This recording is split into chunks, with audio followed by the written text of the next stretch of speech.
The Alternative Dig Talk. Real issues, real talk.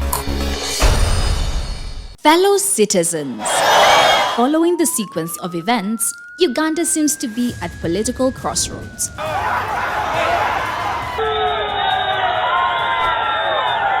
I'm not a servant of anybody. Madam, I know the law. As such, Alternative Digital brings you the Interface Show with retired Colonel Dr. Akugizibwe. Let's keep on the same page on Alternative Digital. As he gives you the alternatives on the transition question, rule of law, human rights and freedom, youth inclusion in governance, economic stagnation, as he confirms. I'll be always here, Saturday from 10 a.m. in the morning. Be there. Don't miss the live discussion on the Alternative Uganda, Digitalk TV Facebook pages, and the Alternative Uganda YouTube channel.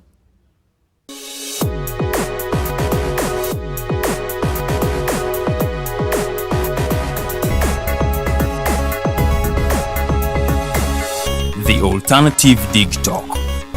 Real issues, real talk.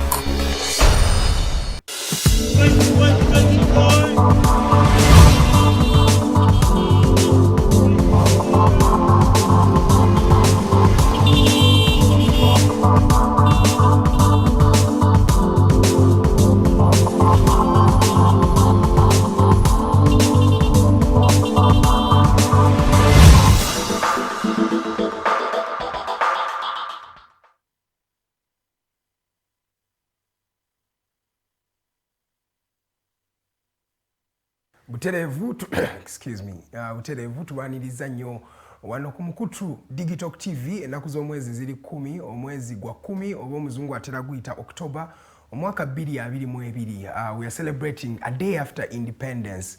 Tubaniriza nnyo mwenna abatulaba from wherever you're watching us from. Tulina abantu abatulabira buli wamu, abantu abatulabira mu ggwanga, mwebale nnyo mukola nnyo kyamaanyi okubanga mutega Digital TV.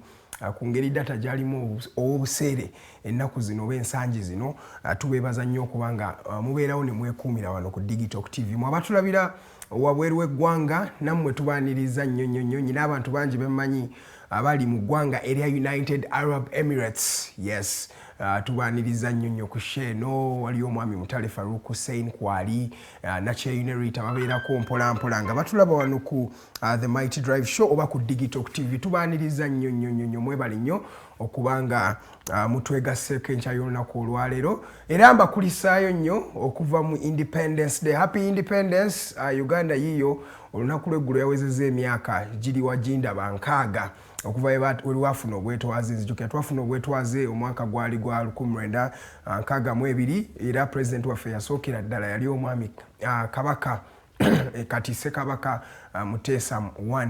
So mwebale nnyo kubanga mujjukira Uganda mu ngeri eyo. First Prime Minister twalina Apollo Milton Obote Ndyoga UPC yali in the driving seat. So myaka mingi giyiseewo, bintu bingi ebibaddewo omwegi emyaka okuva mu time gye twafunamu independence 62 okutuuka we twayingira 7.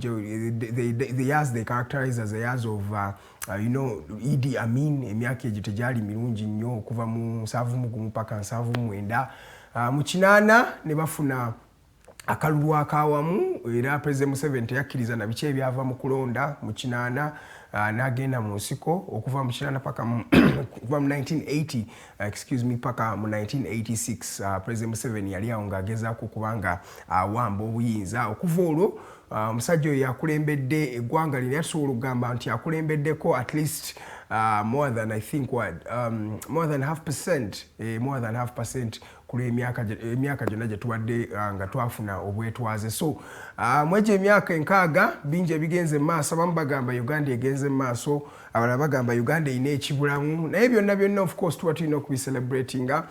Naye abamu kuffe oluusi tetukkiriza bulungi mu kintu kino ekya independence. I feel okuva ssaawa zino paka ssaawa zino independence yatandika losing kye bayita value mu maaso g'abantu abamu ku ffe tulabira olunaku nga lutuuse naye ate mwaba celebrating independence tewali buzibu tubaaniriza nnyo mu kuliko eyo mu byenzaali ababadde ekkololo ngenda kubawulira amawulire kiki ge tubadde nago in terms of independence kubanga nzika president ab'enjawulo babaddewo era efaana mujja kuba mubirabaawo nga bayingira eggwanga waliyo omwami William Samoei Ruto yabaddewo wano president w'eggwanga erya Kenya abantu bangi baali batidde nti nno following the tweets omwami Muhoozi Kainerugaba ono first son General Mulamba kati nagonja kuba mbawulira engeri gye byatuuseemu eyo abantu badde batidde nti nno because of these comments omwami ono William Ruto ayinza obutajja mu ggwanga naye President Museveni njukira yavaayo na apologizing so William Ruto ne mukyala we ababaddewo wano mu ggwanga olunaku lw'eggulo president wa Burundi yabaddewo wano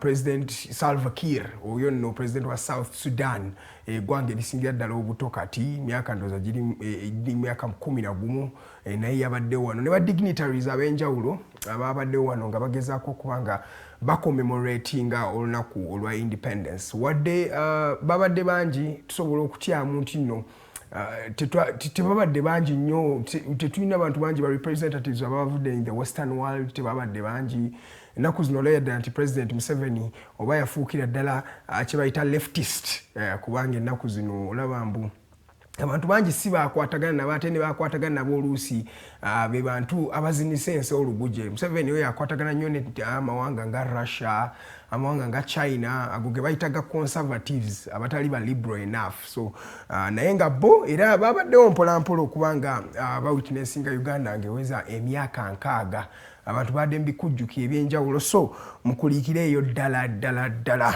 katugendeko mu mawulire agabadde gatambula gye mutabadde ku dakiika zino 17 ezakayita ku ssaawa emu gwe yakatwegattako eno show bagiyita The Mighty Drive ebeerayo buli lunaku lwa Monday paka ku lunaku lwa Friday okuva ku ssaawa emu ez'okumakya paka ku ssaawa 3 tubeera wano nga tumulungula ku nsonga ku biki ebiba bigenda mu maaso mu ggwanga nangeri ki eggwanga lino gye lisobola okuba nga likulaakula mujjukira ffe twabagamba nga Digital TV twagala kuba nga tukyusa engeri gye balaba mu social media ennaku zino abantu batuula ku social media oba gino emikutu gye bayita gimukwanira wala ne babeerawo ng'oluusi tebafuna information ali up to date factual ate nga ali professional abantu abasinga bakozesa kye bayita ba bloggers kati ffe twasalawo okuba nga guno omukutu ffe ate tetukozesa nga blogging naye tuwa abantu platforms oba tu amplifyinga amaloboozi g'abantu mu community ng'ate twogera ku biki ebiba byaluma nga suggestinga ways government mwesobola okuba nga egezaako okuyamba abantu baayo mu bintu mu myaka egyo gye tubadde tuweereza lino eggwanga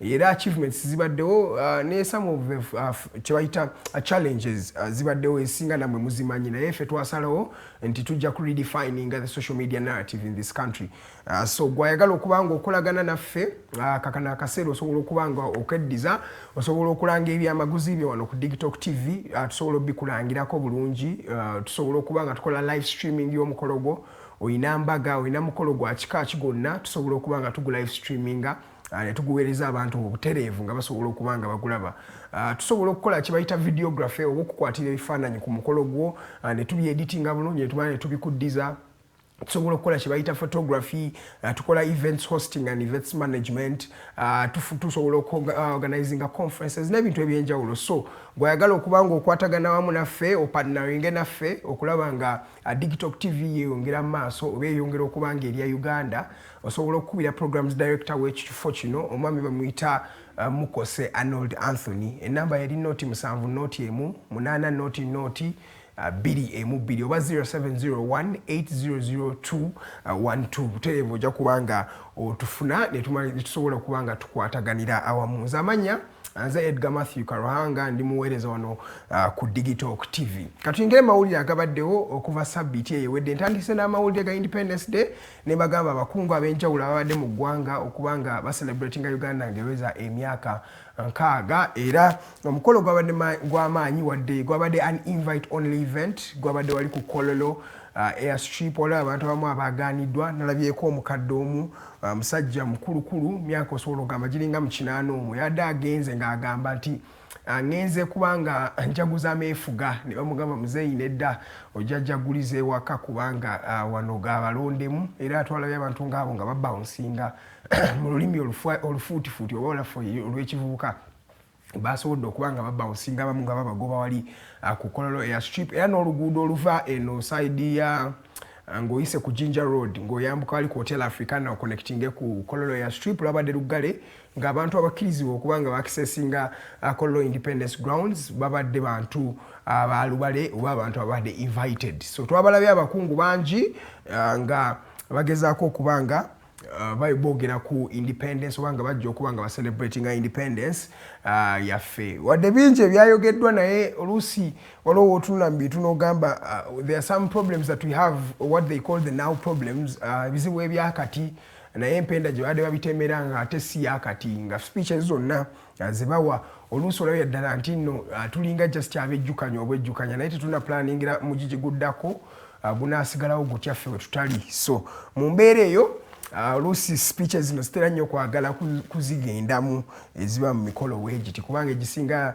gibeera speeches zino zibeera nga olabye ddala omuzungu akozesa ekigambo vague teziri spot on kubanga zoogera ku bizibu bannayuganda bye bafeesinga saawa zino bannayuganda bafeesinga ebizibu bya ebbeeyi y'ebintu eyeekanamye sukaali buuyo ali mu nnusu kakaaga kiro kawunga kali mu 10 kiro kugamba olabye ddala nti bino ebintu byetulina okuba nga twadressinga ebintu byebogerako naye oluusi tuba tetubyogerako nga tubyesamba so katuveeko ku celebrations za Independence Day nga tetunatuuka ku celebrations za Independence Day wabaddewo tweets omwami General kati Muhoozi Kainerugaba zabadde afulumya ezitabadde empoomu nnyo nga mumanyi omukulu oyo batera muyita the tweeting general omwami obami wano benkola nabo batera okuba nga amudescribe nga n'abantu ab'enjawulo bamuyita the tweeting general omwami ono tweeting general yagenze n'abakanya nadda ku ssimu ye n'asobola okuba nga aweereza obubaka ku mukutu gwe ogwa Twitter nga kakasa bannayuganda nti nno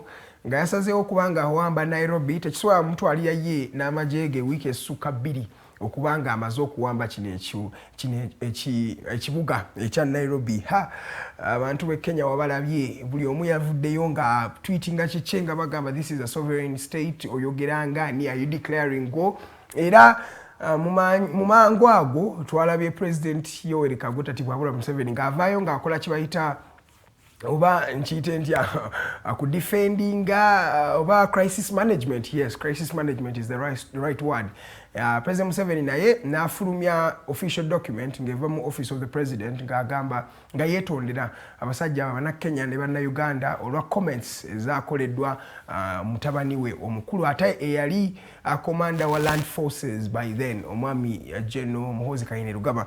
After that President Museveni twamulabye ddala ng'avaayo nagezaako okubanga abonereza abantu basinze okubanga bakirabanga nga bakiraba kino nga kubonereza Muhoozi Kainerugaba yamuwadde yamudemotinze okuva ku position ya commander land forces oba commander w'amagye g'okutaka namusa teyamuwadde ekifo kirala naye mu butamuwa kifo kirala ate yabakanye n'okumuwa ate eddaala lisingira ddala mu magye agonna eddaala lya full general omulala kyatera okuyita a 4-star general. Jjukira omwami ono Muhoozi Kainerugaba abadde lieutenant general naye yakuziddwa n'afuulibwa full general ate n'ademotingibwa okuva ku kifo kyabaddeko ekya commander land forces. Omwami yakizeemu gwe bayita lieutenant general omwami Lieutenant General Kayanja Muhanga omusajja w'amaanyi nnyo okuva wali mu western part of Uganda. Musajja Mutoro Kayanja Muhanga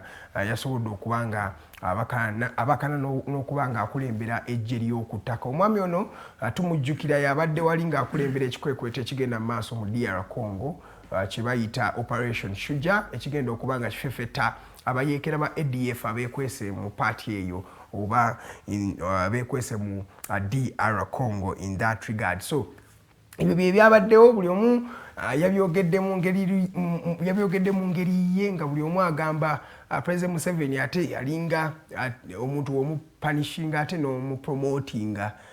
Isn't that what they call a paradox in literature? Tedi asobola okubanga nyambako kubanga ekintu olaba yadde kikwatagana ogamba opanishinga naye the outcome elinga etali punishment at that because when you call n'ogamba ate omuntu abadde lieutenant general mu magye n'omufuula full general ate n'omudemoting okuva ku command abantu ababiri bya mu bbaasa bagamba mbuno at least abaalesenize ku maanyi ge waba amujja in command naye ate tukimanyi nti omwami ono akyalina ekifo ekirala nga advisor, presidential advisor on special operations, omwami Muhoozi Kainerugaba. So tomanya kinaava kitya wadde era abamu bagamba nti President Museveni alina okubeera mu strict ne Muhoozi Kainerugaba. Muhoozi emisango gyali mu kuzza kuba we bagambye nti kino emisango gyali mu kuzza ssaawa zino alina okuba nga akyali ali mabega wa mitayimbwa singa agabadde maje oba abantu nga batuufu abali mu kugenda maaso, because this person threatened to invade a country. So oluusi olabya ddala nti mu ssemateeka yaffe omuntu akkirizibwa okuba nga sanctioninga invasion you know olutalo lwonna abeera president ate nga informing the parliament. In fact balina okubeera on the same level where balina okuba nga badeciding if a country can invade another country.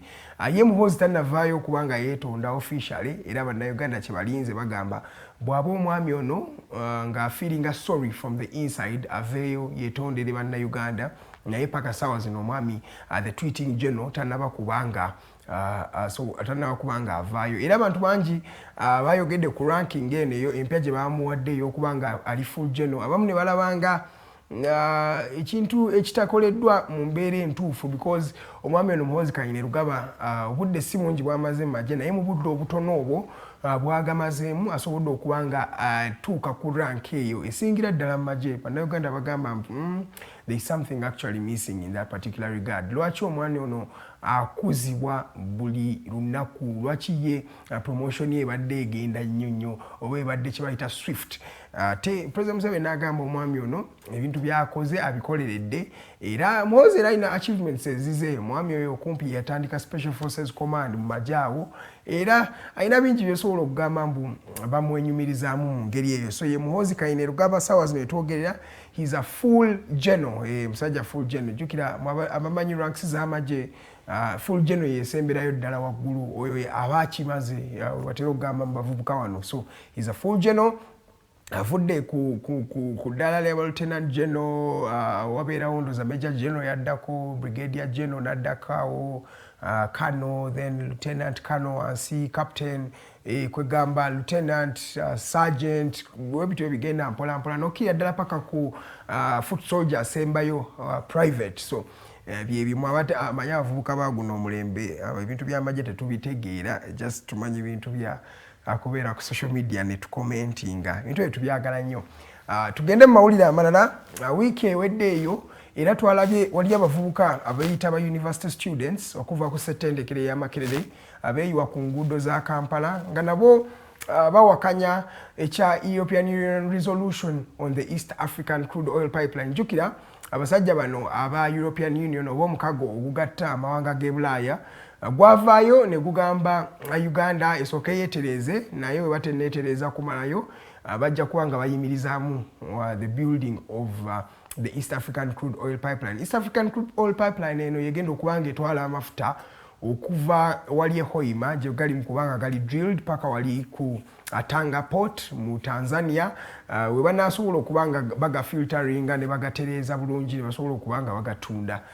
Wiiki omwezi ogwo ogwedde European Union yavaayo n'eraga obutali bumativu ku mbeera pipeline eno ebadde yeetoololera ku pipeline eno ne construction yayo. Bagamba engeri gye bazimba mu pipeline eno eri mu kukosa obutonde bw'ensi, ate ekyokubiri human rights violations nyingi eri abantu abagezaako okukola ki, abantu ababeera mu ezo areas pipeline mwegenda okuba ng'eyita. Gavumenti ng'ekulembeddwa Kaweejumbira Yoweri Kaguta Muhabura Museveni yavaayo n'eraga obutali bumativu eri European Union, era twalaba okuva olwo series z'abantu bangi abazze nga beekalakaasa nga balaga obutali bumativu bwawe. Museveni ye yabayita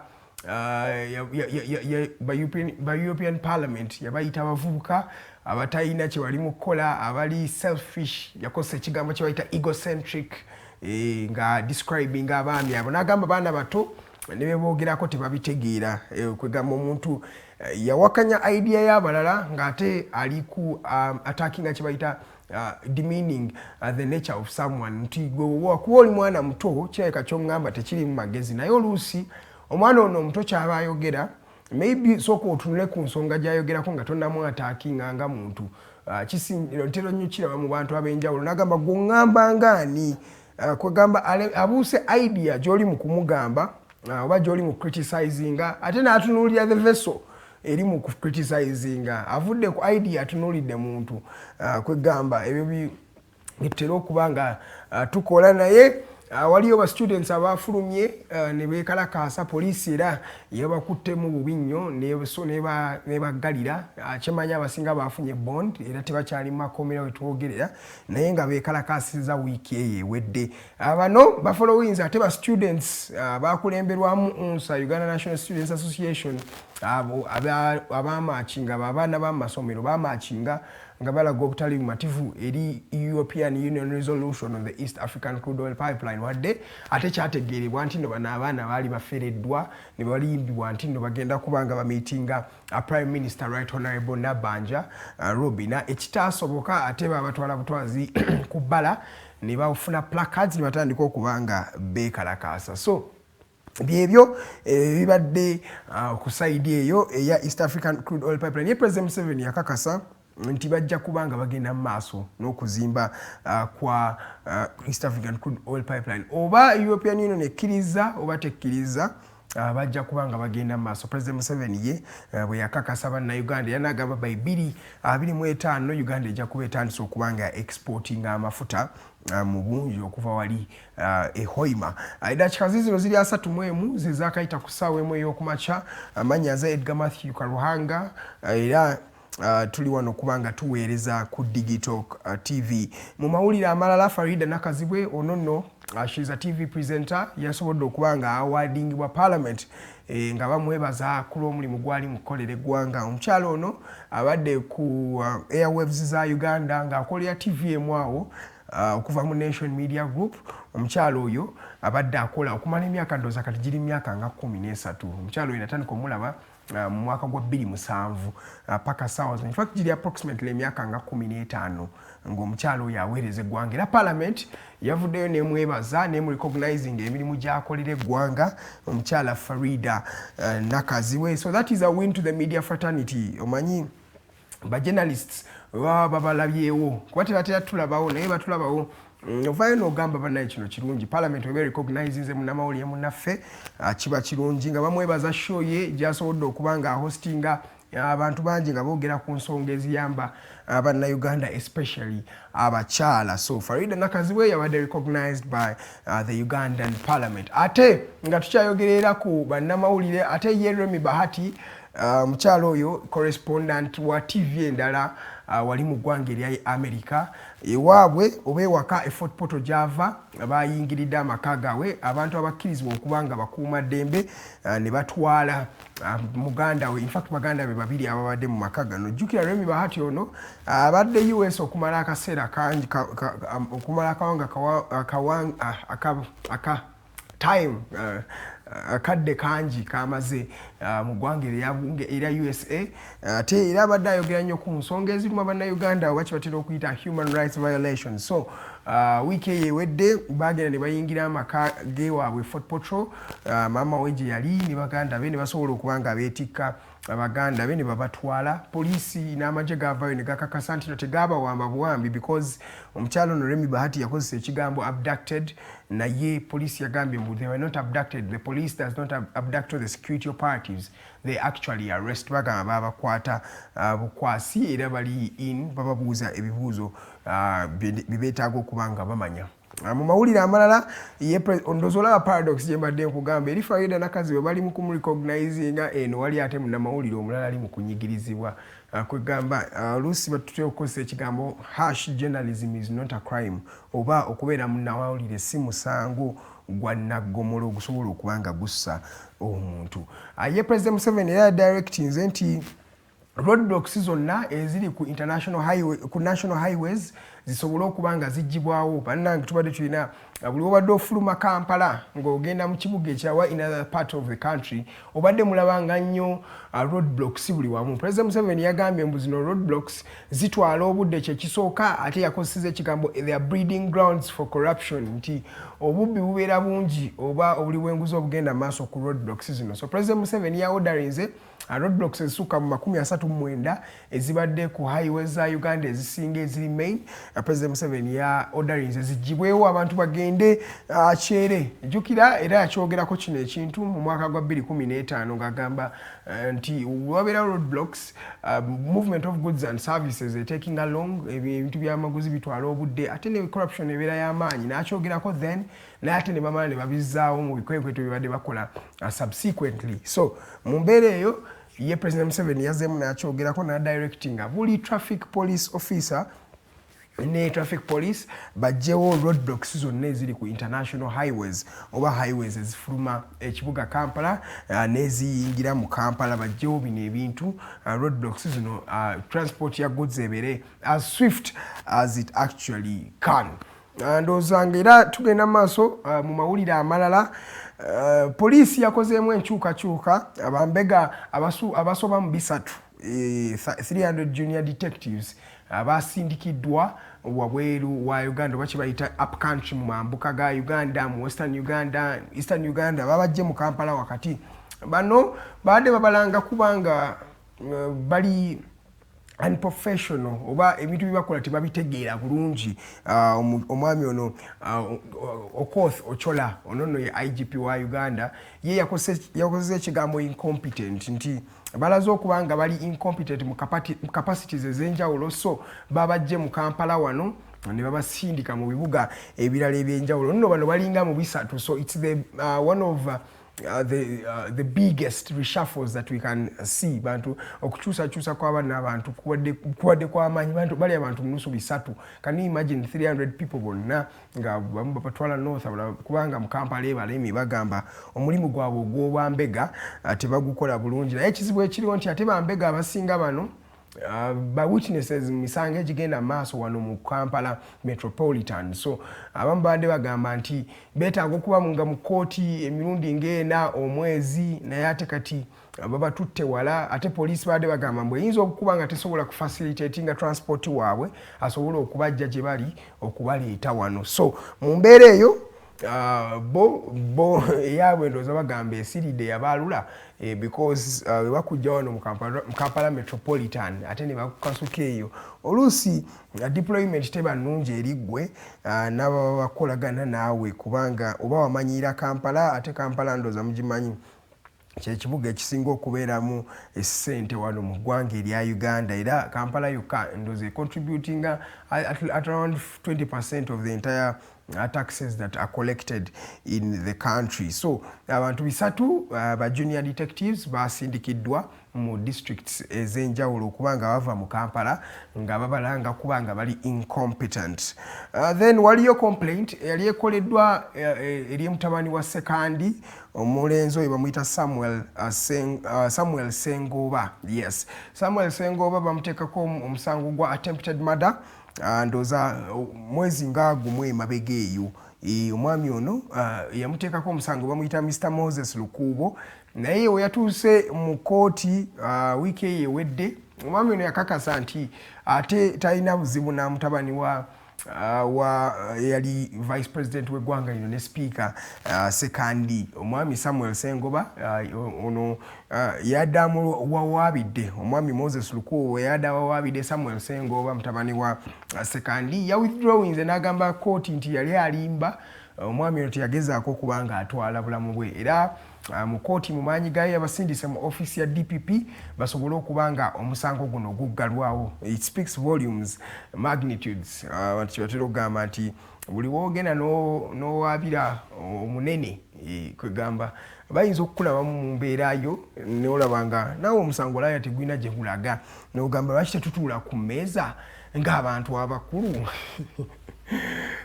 tutese Uganda yaffe bagamba ki Uganda kitunyumire dakika zino ziri 39 okyali ku Digital TV nze Edgar Matthew Karohanga kubanga nkuweereza on behalf of Digital TV and the Alternative Uganda nabagambe ffe twasalawo kubanga tukyusa engeri social media gye bagikozesaamu mu lino eggwanga osobola okubanga oneegattako nompereza ku ndowooza yo kikyolowooza ku wiiki eno egenze etya ewiiki eyo ewedde mawulire genkuwadde kiki ekisinza okubanga kiri outstanding kiki ekitayogeddeeko kyosobola okubanga okomentingako yes to keep the conversation going ndowooza tumalize ne story ya Robert Kyagulanyi Ssentamu ono nno ye president wa National Unity Platform abadde wali mu kibuga kye Dubai naye yatulaga nti yakwatibwa okumala essaawa 8 nga ali mu kukaligibwa oba nga ali mu kukunyizibwa kye bayita interrogation nga bamubuuza ebibuuzo ebyenjawulo okutandikira ku NUP famire ye ne contacts zaabwe nga bazibasaba according to president wa National Unity Platform ng'agamba nno kino ekikolwa kyabadde kiri orchestrated oba bakitandiseewo nga government eno yekitandisemu yekiri emabega okuba nga anyigibwa omwami ono okuva yatuuka mu Dubai zaali ndooza ssaawa nga 4 ez'ekiro n'abeera ku airport ng'abuuzibwa ebibuuzo ebyenjawulo paka ssaawa 11 ez'okumakya era yavaayo ne show gye yali agenza okukola ey'omuziki teyasobola kuba nga amaliriza nayo ng'agamba nti yagezezaako okuba nga alemesebwa okuba nga akola kyalina okukola mu kibuga kiri ekya Dubai. Ate show eno gy'abadde agenza okukola e Dubai ebadde enoonya nsimbi ezigenda okuba nga supportinga abaana abali stranded eyo kubanga abantu bangi oba baana bangi abali mu kibuga kino ekya Dubai ne mu United Arab Emirates as a whole nga bo tibaliyo because baagala naye nga baatuukayo embeera nebatabukako abamu basibibwa abalala tebalina air tickets zibakomyawo abalala bali mu mbeera etali nnungi. So Robert Kyagulanyi ne National Unity Platform basalawo bakole shows ez'enjawulo mu kibuga kino mu ggwanga lino erya UAE banoonye ku kasente nga bakasolistinga akagendo yamba bano abaana bakomewo ku butaka wano naye byonna tebyakola makulu bwe bagamba.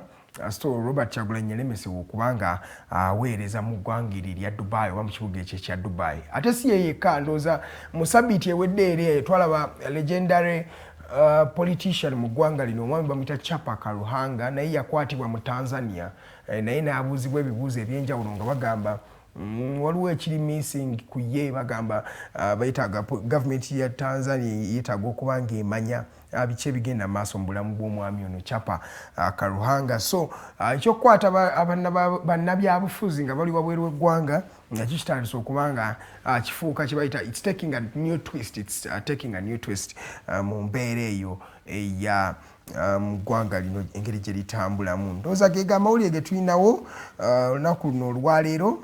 Dakika zino ziri 42 zezaakayita ku ssaawa emu ey'okumakya oli ku program bagita The Mighty Drive nze Edgar Matthew Karuhanga okuba nga nkuweereza sirinze kamu studio nina omwami bamuyita Kato tumusiime naye aneegaseeko yali ku camera Arnold Mukose Anthony gyali eri ne Teddy Tenjo nabukeera basobola okuba nga babeera wano buli lunaku okuba nga baweereza okuba nga bagezaako okuba nga bakuweereza omanye biki ebigenda mu maaso mu ggwanga. Ye mu byemizannyo Liverpool yakubiddwa ttiimu eno eya Arsenal goals ade 3-2 babadde ku kisaawe kyabwe kiri ekya Emirates Stadium. Ate Arsenal gimanyi weekuba omuntu maama oyinza obutaddamu kulaba muntu yenna nga alina kyayogera because when Arsenal wins even the blind see kyekyo kye batera okuba nga boogera. So Arsenal yakubye ttiimu eya Liverpool eno ebintu bitandise okuba nga bijonoonera oba bijonoonekera because ndooza mujjukira Manchester United yakuba Liverpool eno Brighton najja n'amusuula amaliri ku Anfield ate nga agukima bukimi because baali bamukulembedde goals 3 nga talina gy'ateebyeyo n'asobola okuba nga ye n'agattagatta ensonga omupiira ogwo n'agugjayo goal 3-3. Kati weekend ewedde olunaku lw'eggulo ate Arsenal yazze n'amukuba omupiira mulamba goals ade 3 Bukayo Saka yateebyeko awo nale Gabriel Martinelli naye ng'ateeba kwegamba ebyo bigenda mu maaso wano mu kisaawe ky'ebyemizannyo. Arsenal yakyakulembedde table by the way. Arsenal yeeriisa nkuuli yeeyagala.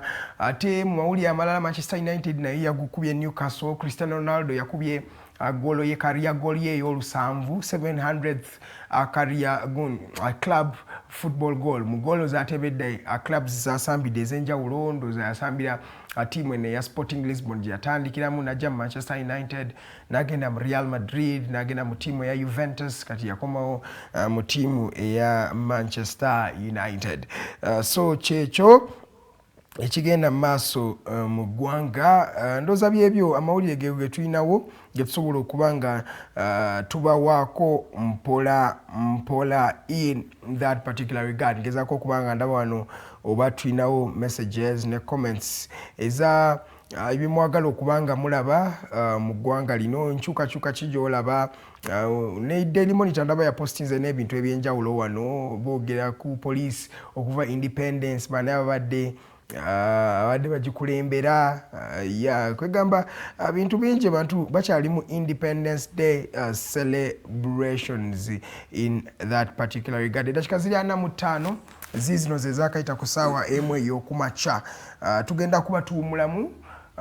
In fact kasooke nsomemu wano ku message ndaba Wamala Charles agamba Edgar webale kubanga oweereza Wamala webale kubanga olaba mwana wa taata Wamala Charles musajja w'amaanyi nnyo oyo abeera walo ng'atwegese obwenyi. Wamala Charles akwali ali mu kutulaba yes waliwo wanambuuza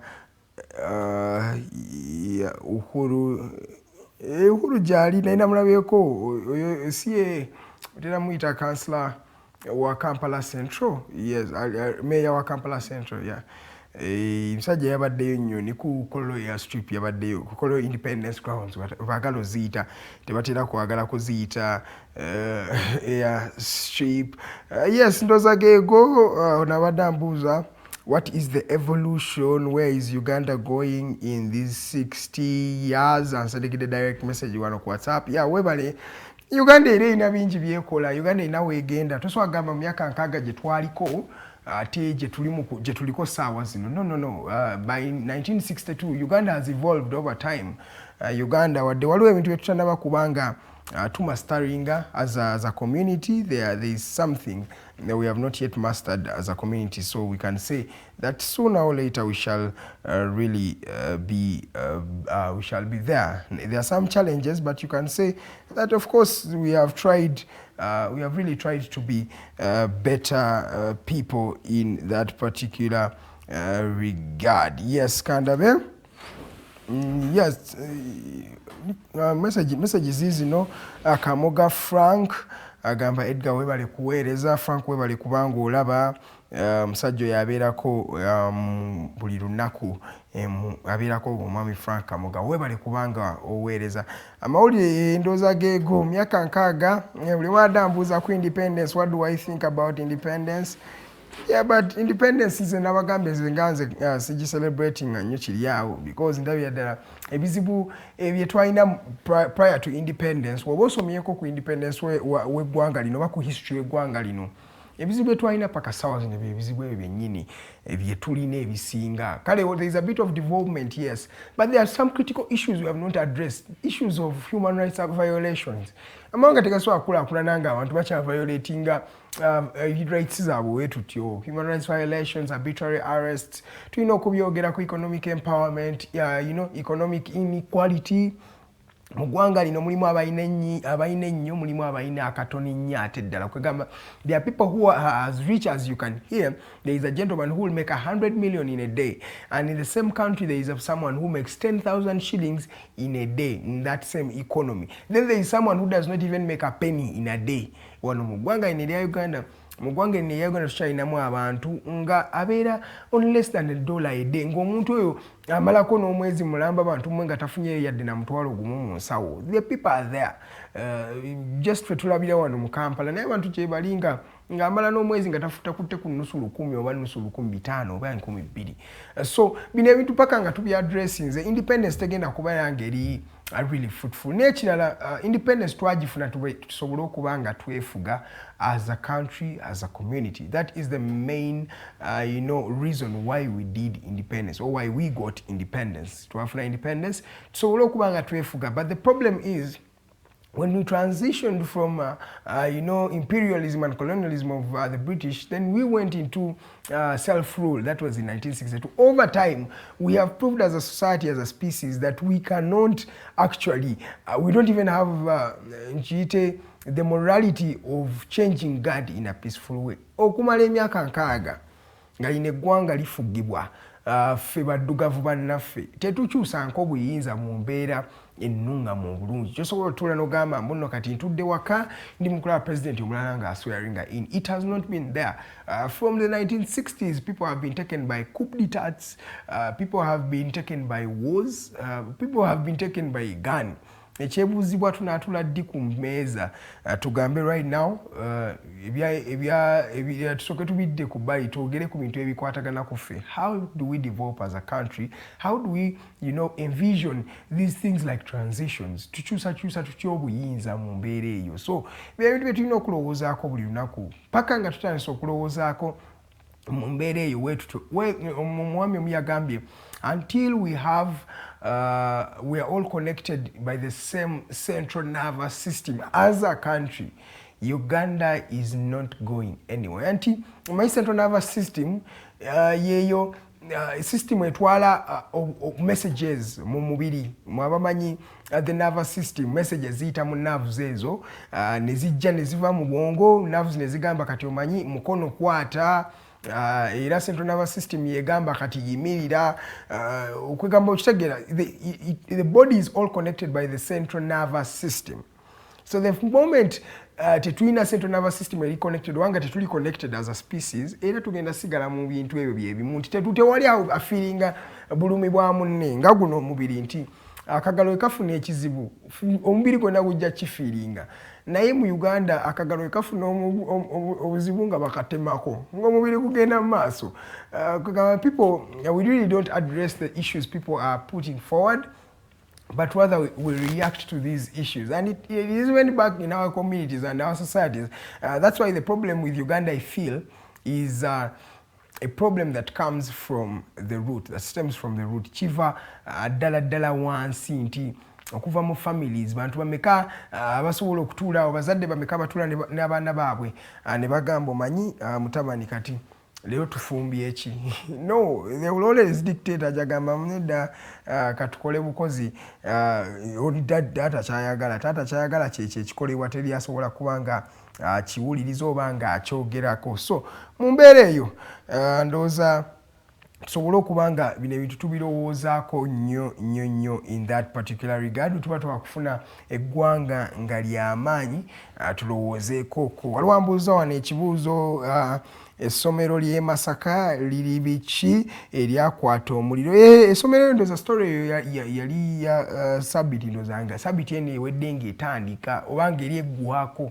Waliwo essomero ly'e Masaka eryakwata omuliro naye we twogerera nga abaana in fact bakomyewo baali bateebwa ne babagamba bonna bagende naye we twogerera nti abaana bo bakomyewo ne refurbishment oba rehabilitation y'essomero lino egenda maaso bulungi egenda mu maaso bulungi. So kiri bukwaku bazadde in fact basabibwayo akasente katono then ne ba well wishers ne basobola okubanga bagenda ne bayamba essomero lino. Essomero in fact ebisulo bye byasinga okukwata omuliro in that particular regard. Essomero bayita Masaka Parents Masaka Parents liryakwata omuliro. Waliwo wanambuuziza kuba money lenders. Yes, money lenders abamu bakkirizibwa okubanga bakola omulimu gwabwe naye ate waliwo abamu batakkirizibwa okubanga bakola mulimu guno era waliwo bamu abawola ssente mu mankwetu. The law does not recognize them. Bwetwogerera mu ggwanga lino amateeka abantu abali non-registered, they are not actually recognized by the state or by the law. Naye ndoza mujjuka ekyo ekyali ku story y'omwami ono I'm forgetting the name ono omugagga w'e Kampala, is it Bitature? Yeah, Patrick Bitature. Ne South African company eyamuwola million za $10 yatuuka okusasula tena agamba company eno teli registered, so just okay na get registration documents ndi okay njisasule. Abantu banaye mu Uganda abantu bagezi omwami oyo Patrick Bitature era obuzibu ndoza babuteeka ku lawyer we ne bagamba yaleeta obuzibu ya misguiding a client, so he's the one who's liable. Omanya asajja bano bakanso boogera mu lulimi olwo bakanso kato, he's the one that is liable okubanga asasula. Asajja bano bannamateeka, they use a lot of technicalities to mean something simple. Mufo kyokugamba mbuno yegwa alina okusasula jaleeta obugambo bungi otuuke akutiisetiise olyoka omuwa miliyoni zondozanga 15 alyoka azinyumirwe. Kyebagamba oli yasoma ebitabo bye waba yasoma naye awo waliira.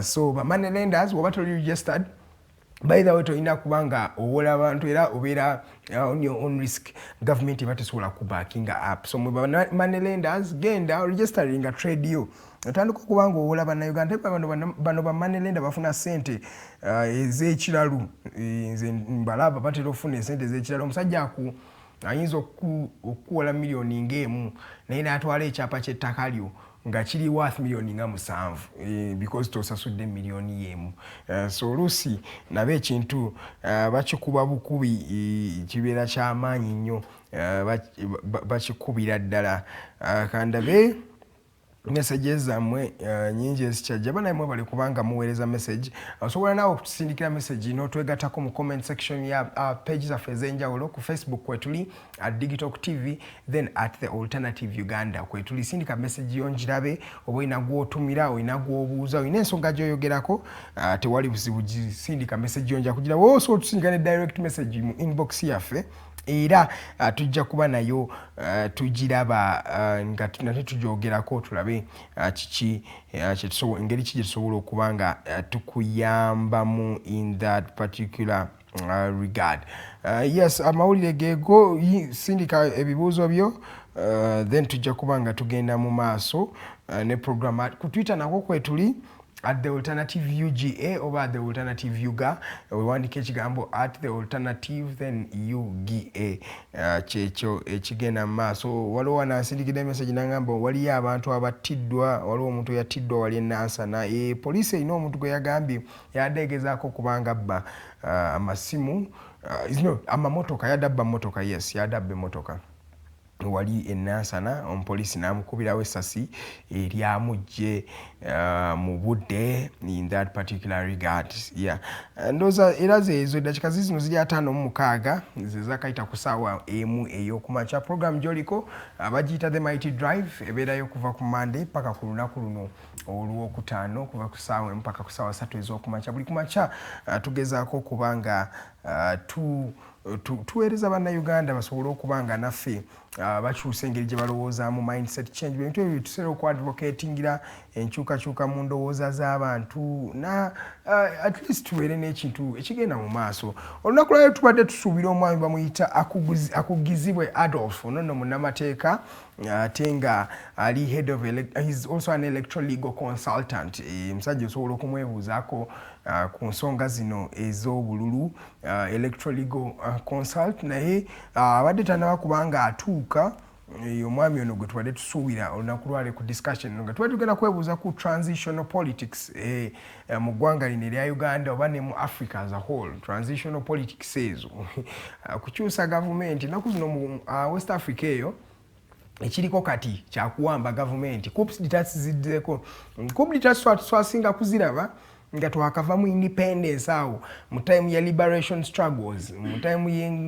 y'enkaaga 7 8 Africa was characterized by coup d'etats nesooka zibulawo ne tuyoka tufuna kye bayita pseudo democracy nti abantu bagenda ne mubalonda naye ate obululu ne babuzannyiramu kati ate coup d'etats ate zaakomyewo twazireyo mu ggwanga erya Burkina Faso yabaddeyo mu ggwanga erya Guinea Conakry twagirabayo mu ggwanga erya Mali twagirabayo mawanga ag'enjawulo ggwanga kyawe ddala there are various countries mu West Africa awo zetwalabye nga coup d'etats zifuuse coup d'etats nera ne mu Burkina Faso yesembeddeyo ddala kati balina the youngest head of state Traore Ibrahim Captain Traore Ibrahim junior officer yaliirizeemu ba officers banne okubanga bawakanya government in that particular regard era n'olunaku lwalero by the way nga sinaba kwerabira tulina omukyala Amelia Ann Kyambadde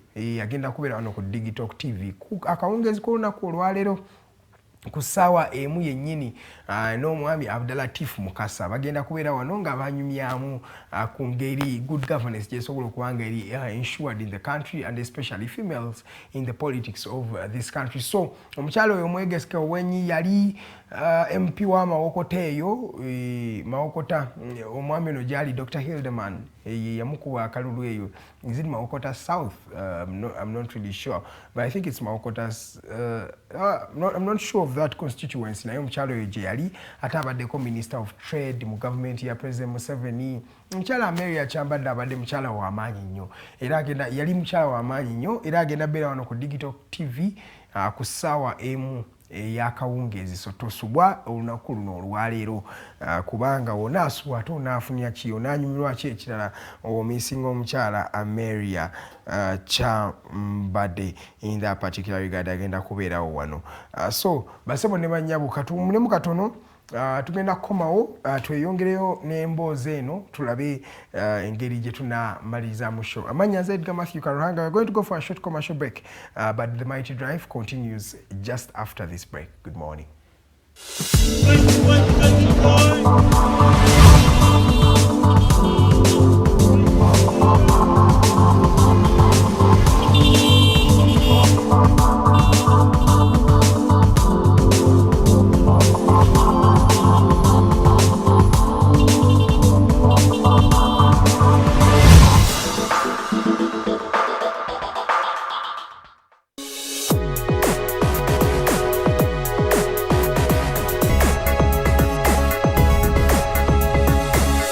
The Alternative Dig Talk.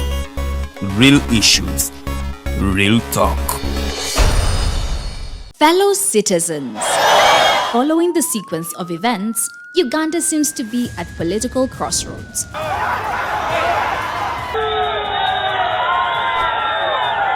I'm not a servant of anybody. Madam, I know the law. As such, Alternative Digital brings you the Interface Show with retired Colonel Dr. Kiza Besuje. Let's keep on the same page on Alternative Digital. As he gives you the alternatives on the transition question, rule of law, human rights and freedom, youth inclusion in governance, economic stagnation, as he confirms. I'll be always here Saturday from 10 a.m. in the morning. Be there. Don't miss the live discussion on the Alternative Uganda, Digital TV Facebook pages, and the Alternative Uganda YouTube channel.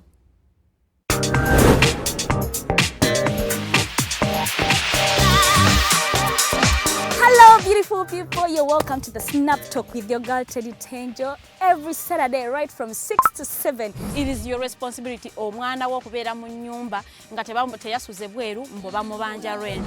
Koyo kulaba abalenzi abasajja abakunga butuufu tebabuulirirwa nga babulamu. Towerabira nti tuli wano ku the Alternative Dig Talk. Mukwano gwange gwali topic kiri wandyagadde twogereko. Is it about family? You can take your time, look for a job, stabilize, men will come. Men will always be there, you will get the men. Bonna gwoyagala musajja yenna gwoyagala ojja mufuna. Embaga ketuuke. Bino bintu byasenga na ojja bafuna. Naye ng'oli asitudde ttu yakedde ku makyabbaga nti nsitudde ttu. Naye nga mutuufu agambye nti akyali muto.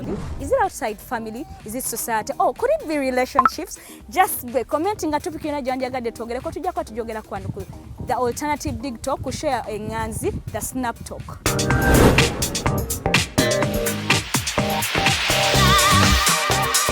How are you beautiful Ugandans? It's your girl Teddy Tenjo. Welcome to the fancy floor. Who doesn't see my hair, guys? I am super glamorous. Remember, this is the only show where we're going to be talking about fashion. Please, where are you think? Teaching. What has been confusing you about fashion? Sorry, you said I should not smile.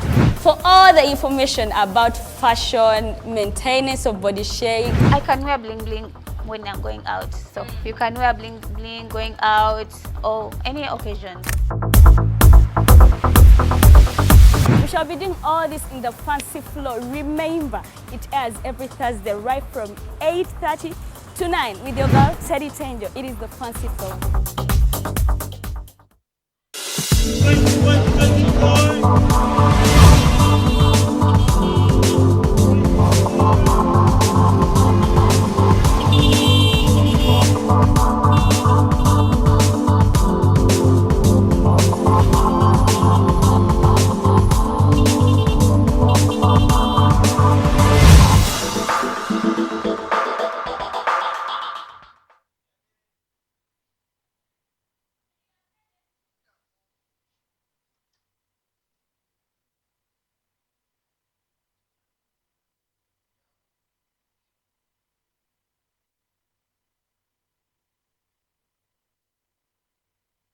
Back from that short commercial break, Ochali wano ku program The Mighty Drive, manyaze Edgar Matthew Karuhanga, kuwereza ku dakika zinenya ezakaita ku ssaawa 2 ez'okumakya. Program jeliko bagiyita The Mighty Drive Show. Nze Edgar Matthew Karuhanga okubanga nkuweereza. Tubadde tusuubira mwami Adolf nga yena bagambye omugenyi waffe owaleero naye paka kati akyali a bit late, omwami oyo, so tujja kubanga tumugumiikirizaamu mpola mpola naye nga wetugenda mu maaso ne show yaffe. Waliwo omwami wano era still omwami bamuyita Charles Wamala. Charles Wamala yonna ali United Arab Emirates, ali mu kibuga bakiyita is it what's the name of that? Govudde ku Dubai, Abu Dhabi. Yes, omwami Wamala Charles ali Abu Dhabi. Omwami adambuuza Edgar, waliwo ekirwadde kati ekiruma abantu eno bakiyita nephritis. Nephritis, nephritis. Omwami ono adda akimbuuzaako okimanyiiko. Yes, nephritis nali njiwuliddeko. Nephritis is a condition that actually affects the kidneys. Affecting kidneys z'omuntu oba ensigo z'omuntu ezifilteringa. So kidneys zino zina ekintu kye bayita China parts ezifiltering omusaayi baziyita nephrons. They're called kidney nephrons. So chobola bakiyita ekirwadde nephritis. So nephritis affects the kidney nephrons. Kidney nephrons zino they are the functional units of the kidneys. Kubanga nga bagambye nti ensigo zino kyezikola omulimu gwazo ogusinga mubiri kiba kiyita ku filtering blood oba kusengejja musaayi nga nekijjamu dirt. So kidneys remove the dirt and they assimilate it into urine and it gets out of the human body. So kidney nephrons zino zibeera affected wezibeera nga zirumbibwa era wezizimba bakita inflammation. Wezizimba bweziti they become that condition becomes nephritis. And nephritis eyo ensigo ziba zikuluma nnyo, oba owuli olubuto lukuluma oba owuli buli kimu kikuluma. Sometimes otandika okufuna fever, chills, notandika okuzimbazimba omubiri. Era walabeko omuntu ng'azimbye ebigere, ng'azimbye amatama gano. Ekyo kirwadde bakiyita nephritis. Era kidney ziba tezikola bulungi oba ensigo z'omuntu ziba tezikola bulungi. So kino nno ekizibu kiva ku infections nga hepatitis B. Obeeramu ne hepatitis B, obeera ne HIV, by the way, obeera at risk of getting nephritis oba ensigo zo zibeera affected. Then nekirala family history, obeera ne family yo nga mwali mubwaddeko n'ekirwadde kino ekya nephritis. Kyanguwa nnyo naawe okubanga okifuna. Then nawe mulamu abatekinga oba abanyumira kye bayita anti-inflammatory drugs. Yes, anti-inflammatory drugs oba painkillers oba antibiotics. Ozitwala mu bungi ezo antibiotics affecting kidneys. Era kyobola abantu be bagamba nti bano abantu abamira buli ssaawa n'afunamu akalwadde. Nze kano neemirira akadagala kange n'amira akadagala kaako.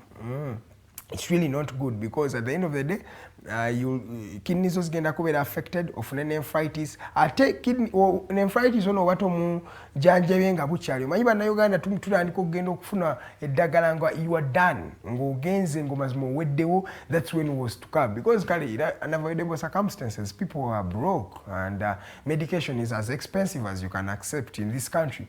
So abantu abasinga baluwaawo kubanga bagenda ne babakolako diagnosis. In that regard omuntu amaliriza kidney nephrons zirwadde, ensigo ze ne zoonooneka kye bayita kidney failure because oba tojjanjawe nephritis nga bukyali ogenda resulting into kye bayita kidney failure. So kidney zo ezifailinga be oba owulira ng'atuuse ng'ayagala muntu asobola kukola ki kumuwa ensigo oba okumudonatingira kidney eyo obanga yeetaaga agigula. Ate ennaku zino ensangi zino okugula ensigo sente nnyingi era you have to pay. I think ensigo emu eri mu $25 ejja dola. $25 ejja dola ziri miliyoni nga 99 eza wano mu ggwanga, approximately $1 billion okubanga ogula one kidney. So tubeere bagendereza nnyo kubanga zino endwadde tuzirwanisa. Nephritis mulwanise. Nephritis ate naali easy. Taking a painkillers nyingi. Taking a painkillers nga weetaaga kubanga ozimira obanga doctors prescribe nze ng'olina condition. Naye oba tolina kizibu kya amaanyi don't take painkillers. I feel depressed, I need to take some pills, I rest my bichi. Ebintu buli wobikola ate omubiri wogumanyiza ekintu kigenda kuba kizibu nnyo okulwanisa ekintu ekyo. So tubeere careful nnyo nga addressing endwadde zino obanga in fact n'ekisinga okubeera ekyamangu early diagnosis. Buli woolaba ng'olina akantu akali persistent kagize ogusooka akaze ogwokubiri kaze ogwokusatu, I advise you to go and do a thorough body check-up oba bakole kye bayita screening, bakole MRI, bakole CIT scan. Eyo nawe bikola omuntu obeere sure about your health condition as an individual. So ekyo tubeere nakyo mu bwongo. Era gwe Charles ambuuziza nephritis ekyo ekirwadde era ndowooza olaba bibeera nnyo mu bantu abo nga bagagagaga tebitera nnyo okubeera mu bantu ba hustler. It's not like I'm ridiculing, but I'm just speaking the truth because kati hustler onagula dipain meds eza buli lunaku. Hustler oli walwala, nyina mikwano gyange nga ye walwala kazire yakola. Kazire is the medication in every disease. This guy, if a back is paining, he will take kazire. If the stomach is paining, kazire. Everything kazire. So tubeere careful nnyo amadagala gano getutwala. Then okuba nga protecting ensigo zo ng'omuntu, make sure you drink a lot of water. Ekyo kyo amazzi, jukira 70% of our body is water. So we're taking amazzi oba increasing ku the water levels in your body, so it is as pertinent as you can hear. So take a lot of water gwali mu kugezaako protecting kidneys zo. Ate workout, body exercise, by the way, body exercise is increasing testosterone in men. Ikogamba amanyi obeera n'amangi, confidence obeera n'amanyi every time you work out. So to be really spot on that. Do some, you don't need to even go to the gym and things like that. No, you just need to run around, jog, mpola kola press ups, abiri, kumi, mpola bwotyo. Just make it part of your routine. Ojja kubanga wona owangu okola ku kirwadde kino. Then nga twogera ku nsonga ezo katwogera ne ku kirwadde kya appendicitis. Appendicitis ekirwadde ekyo kya affecting akalulwe oba kye bayita the appendix. So the appendix is located near the colon. Colon kyechende kinene oba the big intestines. So outside the colon, on the right side of your abdomen, olaba abdomen yo weri, then on the right side in the pelvic area we wali aka appendix ako. So akalulu ako bantu bangi tulatera nnyo kategeera nga kalwadde era katera n'okutta abantu bangi. Appendicitis oba tomwanguyidde osobola n'okufuna complications endala. So appendicitis ene ejjanga akalulu kano kazimbye. So we kazimba then kabeeramu ne stones because ko kyekakola akalulu kano tikalina function y'amaanyi mubiri era omuntu asobola okubeerawo nga takalina. Naye buli amayinja geyongera mu bloodstream bino oliyo omuceere gulimu amayinja n'oliruma ogamba naye kamirirewo byonna n'obimira mu digestion appendix is absorbing stone particles. So buli we absorbing over time etuuka n'ezimba. So bwezimba ebeera ng'eruma nnyo era olaba abantu abalina appendicitis oba abalwadde kino ekirwadde kya appendicitis kibaluma nnyo oba abagamba olubuto olunuma abasesema oluusi abalina diarrhea then oluusi omuntu ono abeera ne conditions ez'enjawulo. Diarrhea, ofuna fever and chills, obeera owulira buli ssaawa omubiri gukubuguma oyokya. Kati bwe bantu nategeera kiki era oftentimes by the way appendicitis ene abantu tebagidiagnosingirawo tebategeerawo nti no bwebo ekizibu ekiba kibaluma ye akanya kuwulira lubuto lumuluma terusiizinga lumulumye ekiro lumulumye ku makya nga tategeera. Ati oftentimes bwe tugenze mu ddwaliro ne bakola a scan eyo gye nabagambe CIT scan oba MRI scan tojja kutegeera nti akalulu ko ke kalina obuzibu. So gojja taking a medication bakuwa medication ya malaria tumanya bana Uganda they can speculate around with your life. Oli ogenda ku pharmacy guy na HI kayafuna oba certificate mu medicine taina kyategeera because by the way I have seen this thing firsthand. I had a brother who got appendicitis. He had that particular challenge of appendicitis. Mu mbeera eyo n'omulenzi yatuuka omusajja yamudiagnosing yamuwa painkillers otuuse wali omusajja batugamba if surgery had not been done in less than I think 5 hours from that time that boy's appendix was going to burst. And when that appendix burst, appendix ebeera ne ebeera n'amazzi fluids. So zino fluids we bustinga bweti bi fluids biyiika mu lubuto lw'omuntu kati ate biyiika mu lubuto bicausinga stomach infections endaki nkugambye nti ekibadde ekizibu ekitono appendicitis then culminating into something bigger than that. Then it becomes a stomach infection. So when it becomes a stomach infection, utandika ofunira obuzibu mu lubuto lwennyini. So buli olaba signs ng'olaba wano mukuluma lower abdomen ekuluma nnyo because by the appendicitis will pain you ojawulira ng'ekintu kikulumira ddala. So buli wewulira burning sensation eyo n'owulira obulumi obwo go straight. Era nze kino kye advising abantu mu kifo ky'okukola kye bayita self medication. Ekintu ky'olina okukola gwe ali mukunda b'olunaku olwaleero making sure investing mu bulamu bwo. You can invest everything. Omanyi twagala vibe, drinking, partying, yes, that is good. But always invest in your health. When you have a challenge, genda olabe okolera ddala kye bayita full body scan. Mu abasajja abali mu myaka nga 40 go for a prostate scan because these things are actually happening and they are really happening for real. So appendicitis eno ogiwonya otya kyebasooka okukola bakola open surgery then ne bakusala ne bakasalayo because appendix ne wogijja mu bulamu bw'omuntu yasigala ali normal. It's actually normal ne olina appendix oba togirina.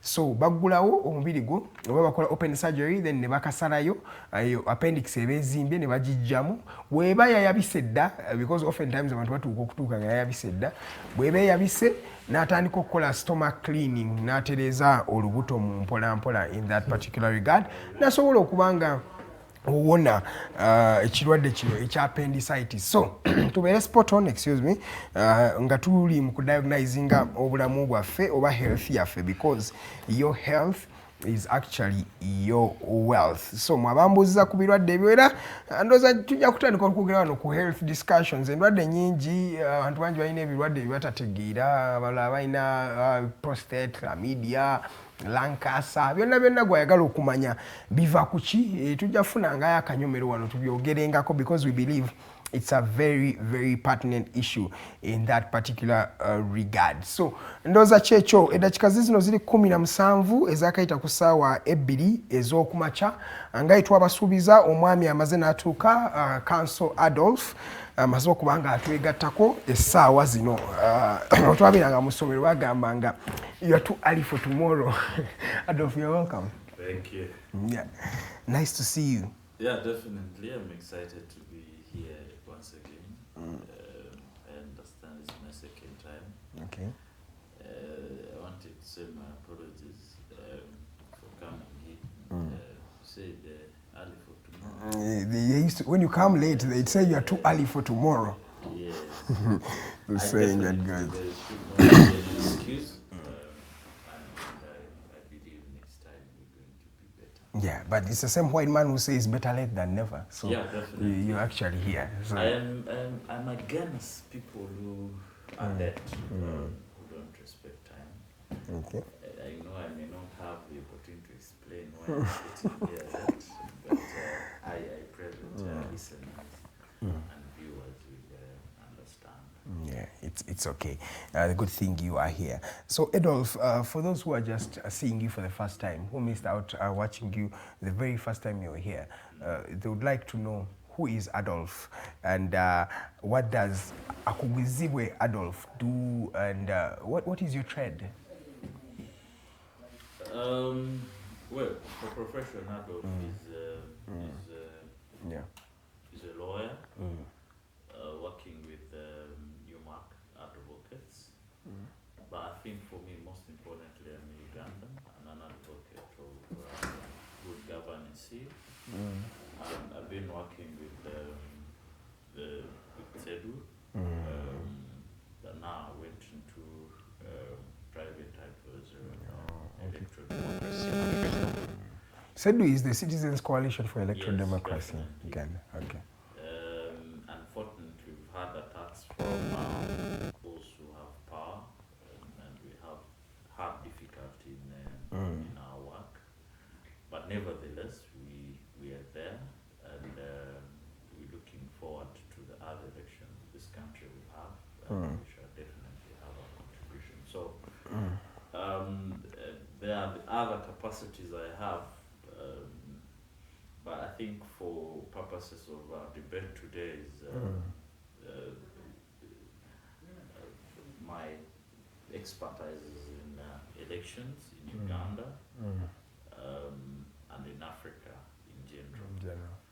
So as a lawyer, I pride myself in constitutional advice or practice. But for purposes of our discussion today, I want to remain Ugandan, patriot at that, who is interested in peaceful transitions of power from one government to another, which we've had no opportunity to have in this country. Yeah, that is what it's the note I started on as we are celebrating independence 60 years down the road. And for the 60 years Uganda has been in existence, let's say modern day Uganda, we have not had a constitutional change of government. Never. It's still a myth we are still really coming to reality with. Then Adolf, I want you to just, before you even delve in too much, let's first talk about this. To be a country that over 60 years up to now, we have not had a peaceful change of government. And I think that is the main thing you advocate for, constitutional change of government. But even up to today, Adolf, we have not had this opportunity. What does this speak of Uganda as a country? Well, let me talk about, let's say, what does it speak of the leaders we've had? Because it's the leaders who really initiate this conversation of peaceful change. Yes, sir. Yeah, and I think that should worry all of us, especially us who are citizens of this country. I used to ask young people, people of your age or us, that at the end of the current leadership, this country will have to transcend to another leadership. And it's very important as young people to ask ourselves, which country are we going to receive from our elders? So the question of transition from the current leadership should be a question that all of us should interest ourselves in. Like you rightly said, that for all the transitions we've had, none of them has been peaceful. And you know, when we were having this topic, we felt that this was a question that at independence, at 60 years, all of us should have had interest in. We should reflect on what did not happen right for the other leaders that came before the current leadership. That for all those years, we never had a peaceful transition of power from one president to another.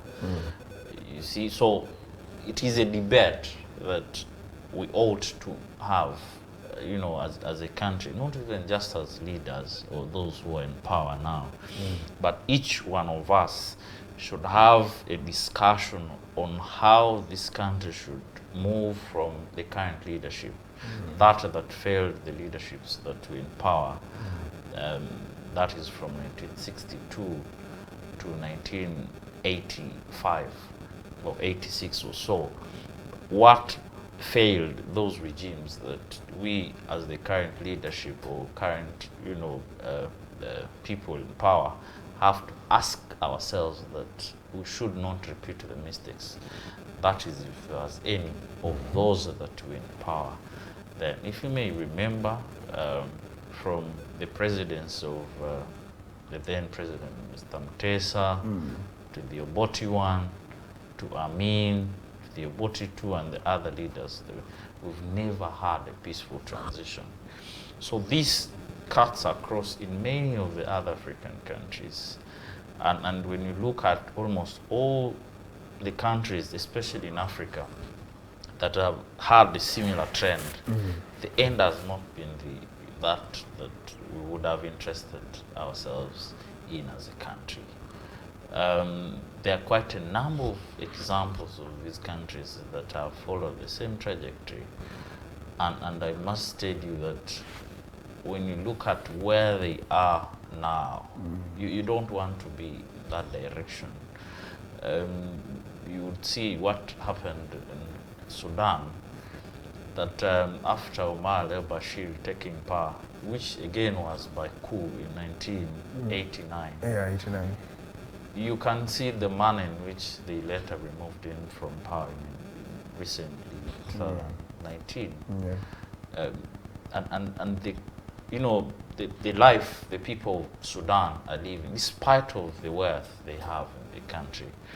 Look at the life they are living now. But all these problems are because of mistakes, like our president rightly said, of people who don't want to stay in power, rather who don't want to leave power. The same question was with the president, the late now, Mr. Mugabe, until he was overthrown by his own colleagues. Look at the way these people are living now. And all these problems are because people don't want to leave power, like rightly our current president said when he had just joined the current government. So I want to interest each one of us who is listening to our program, to Alternative Digital today, to ignite a discussion on how governments or our government can transition from the current regime to the next regime. So I think, and also for the young people like us, the obligation is even much higher, because I believe we have much more to lose if this country went into chaos. So, all right, I just want to first interrupt you there, because you point out very pertinent issues, and you talked about the current government learning from its predecessors. And one would say this government has been in power for more than, in fact, it has been more than half the time since we were independent. So if we are to really look at the weighing machine, we would say this government has had more opportunity to see a transition thriving. And they have known, we have not ensured that this transition thrives at the end of the day. So the question is, isn't it an irony if we sit back here and talk to ourselves about this particular challenge without talking about really the people who are the pivot of the transition itself? So to what extent is this government to blame? And I want to put the blame on them, because you have come in modern times, one would say. You have come in a time where we have learned from, we have had the worst experiences, right? We had getting independence in 1962, it was really something I would say good. Then in 1966, we had the storming of the palace. Then we had a dictator, they called him, in 1970s. Then we had a war that took more than 500,000 of Ugandan lives up to 1986. And you would think the people who have taken guard in 1986 have learned a lesson. To what extent are they to blame? And I think that's where a bigger problem is, that you would expect that, one, they've had enough time to learn from those regimes that were there before, which opportunity the other regimes possibly never had. Number two, which I think which is more annoying, these are learned people. Sometimes you would forgive the likes of maybe Idi Amini, that maybe because they have not gone to school. These fellows have gone to school, so whatever they are doing, they know, they're cautious. They know that what they're doing to our country is bad, so they're not doing anything in error. Number three, there are quite a number of the other, examples in Africa that they ought to have learned from. But all these things are not happening. So these are people who are doing things intentionally, but sometimes I feel with bad heart. Some people will do wrong things, not because they don't know that the things they're doing are wrong. I know for sure this current government knows that what they're doing is not the best thing to be done for this country. Because, like I said, they are learned. I can give you an example of the things that we do not want to happen in Uganda. In Africa, for example, out of the 17 coups we've had in the world, all of them except one, which was in Myanmar, have been in Africa. And when you look at the consequences of these coups, these are things you don't want to happen to your country. You've just heard what is happening in Burkina Faso. That's exactly what I wanted to just remind people, that as we are speaking today, not 2022, yes, there is a coup that has happened in Burkina Faso. Definitely. Traore Ibrahim is taking These power. are things you don't want to happen. And the cost of avoiding them is very low. Look at what happened in Sudan. I'll give you an example of Muammar's overthrow. These were things that he saw. You can't imagine how much of that country has been lost by the fact that the gentleman who had stayed in power for that long refused to move. I always give the example of most of the West African countries. You look at Benin, look at Mali, look at Burkina Faso. We're talking of Chad. Remember Chad also, their first coup in 1993 by that young man. He was just 25 years. 25. And these are things that we can have in Africa. We're not prone to these kind of things. They can happen in this country. But we don't want, after so many years we're talking of independence now, we don't want to go back where we came from. And that's what makes it very painful. And you see, today you may want to protect your wealth or whatever that you've achieved since 1986. But the unfortunate thing, if this country gets into chaos, all that will be lost. And I think that's where the problem is, that you sometimes question the understanding of the people who are in power to understand even the things that you would expect to be basic. I can tell you for sure, if you allow the transition, which definitely will happen, that is inevitable. The moment you allow it to be violent, there are almost all chances that you're going to lose even the least you have achieved for the long time you've been in power. Yeah. And that makes it difficult for some of us to understand why it has been so difficult for them, because they've had all the opportunity to allow a peaceful transition from their government to another government. You see, and I've always had discussions with my colleagues that are in that government. There is always a debate they raise, which is common to all those that call themselves national liberation movements. You see, the trend is that when they get into power, then they throw cards of one, fighting ethnicity, which is normally called tribalism. Yeah. Or they will say they are fighting for the independence of them. So those are the two cards. Now, those two cards are used to control the population using the minority, a group, a section of them. So what normally happens is to identify and pick a few of each of these groups, which they call tribes now, and they create a semblance of comfort for those few, and this, in all the countries now, which I'll give examples of, but we can keep with Uganda. So they will keep picking at least a few of those, which some of my colleagues say they are leftovers of the dining table. Yes. So they will pick a few of, but the actual benefits of that regime will not go to the regions of these few. There's a particular section, there's a section or a group that benefits from the true benefits of or yields of these military regimes. So I want to implore those that are in power to avoid a violent transfer of power, which I normally call the downward, upward transition.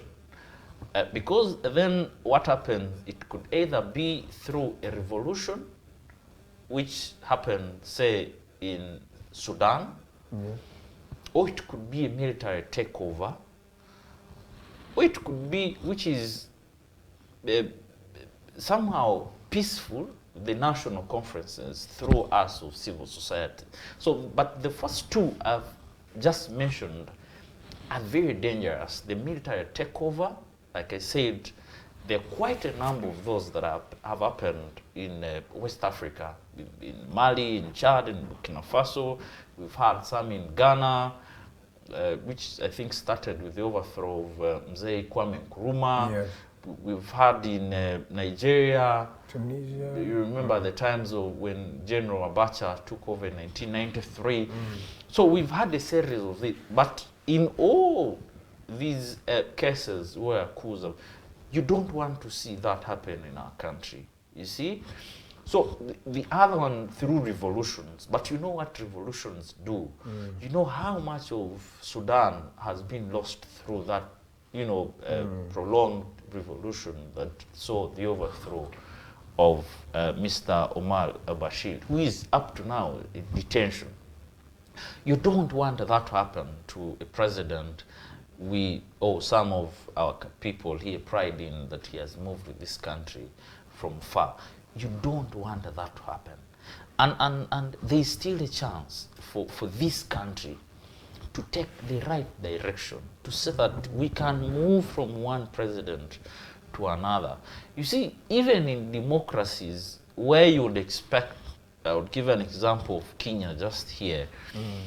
You see, if you look at what Mr. Ruto is saying, you know, by the time we're getting into power, the coffers of the country are empty. So that's how difficult transition is. Now, you would imagine to a country like Uganda, where people have been in power for 30 years. And we've had all these problems. Yeah, in DR Congo, Kabila, they reported that he was taking money from the treasury, just like that. I think over, I'm forgetting the number, but it's a very magnanimous number of amounts of money that have been taken. And you see, Kabila was, I think, even, you see, Kabila accepted to leave power. He may have all these problems. But he said, okay, I've stolen this country enough. I want to go down with the country. Let me leave. You saw what happened with Mobutu Sese Seko, again of the same country. All he had stolen, because he refused to leave power peacefully. You saw, even the house where he was staying, it's a bush now. Let me just, because I want to ask you a pertinent question on why is Kenya doing, what is Kenya doing that we are not doing? But before I ask you that, I want to also paint a picture for the victims of this 36 tenure or this long time. Because for you to be in power for that long, there are many disenfranchised hearts that you will have. There are many people who have been arbitrarily arrested. There are many people whose children have been killed. There are many people who have been tortured. And there are many people who have a vendetta towards the ruling regime. And I think that is one of the reasons as to why the government is also skeptical in just handing over power. In this equation, you are someone who has followed electoral transitions and politics in all over Africa. Where do we leave these people, these disenfranchised hearts? Because a heart that has not received justice, Adolf, I'm telling you, that heart will never really feel comfortable around a certain group of people. So where do we leave that before we delve into what Kenya is doing right that we are not doing? No, and you see, the more you keep in power, the more people you anger. I don't understand whether the analogy of let's keep in power to control those we have already suffocated. I understand you're also victims of that torture. Yes. I don't understand whether the logic is when we keep in power, then, because you see, even when those you've tortured die, they are relatives of those who are related to them will remain. So I believe there should start a reconciliation program Well, South Sudan could have all its problems, but at least there has been progress. Yes, yes. You know, unfortunately, that even after agreeing on a coalition government the other year in 2018, you remember they had agreed that that transition government was supposed to be in power for 3 years, and then 23rd February they were supposed, at least before that, they were supposed to have elections, and I understand now there has not been any debate of that sort of having elections. I've been communicating to one of my colleagues in South Sudan government and saying, well, now the debate is to extend that to 24 other months. But at least there has been a seamless of reconciliation.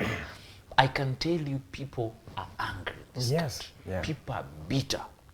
So you want, at least at this stage, to create some sort of reconciliation. You see, that anger is hard for now to deal with because, to be honest, people have lost their loved ones. People have lost their incomes.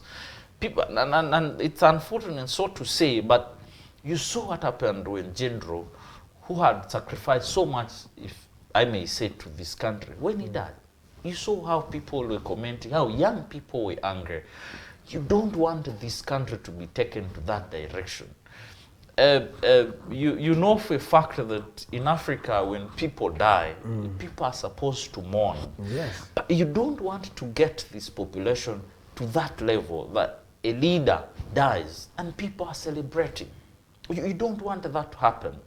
So the better way for us to do, we must forge some sort of reconciliation, and the better way to do that is to allow a transition. Let people get into elections and vote and allow their voice to be heard. You see, like I said, the moment you suffocate democratic transitions, then you're pushing for violent transitions. And those will happen.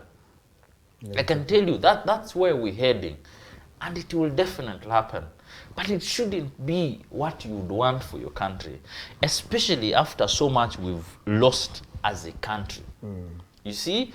So when you look at the picture of all countries that have had revolutions or coups, here, our neighbors in Burundi, they've had so far 8 coups. But you see the kind of life that people are living. You don't want that to happen for your country. So if you have rooted or killed or suffocated democratic spaces or institutions, you don't want to do that forever, because the more you do that, the more you anger people. And at the end of the day, there's going to be a time when you're not in power. Right. So which kind of space are you creating for your people? Sometimes I complain when people say we are Westerners and therefore there's going to be time to avenge to people of other regions. And I'm saying, wait a minute, I have not benefited in this.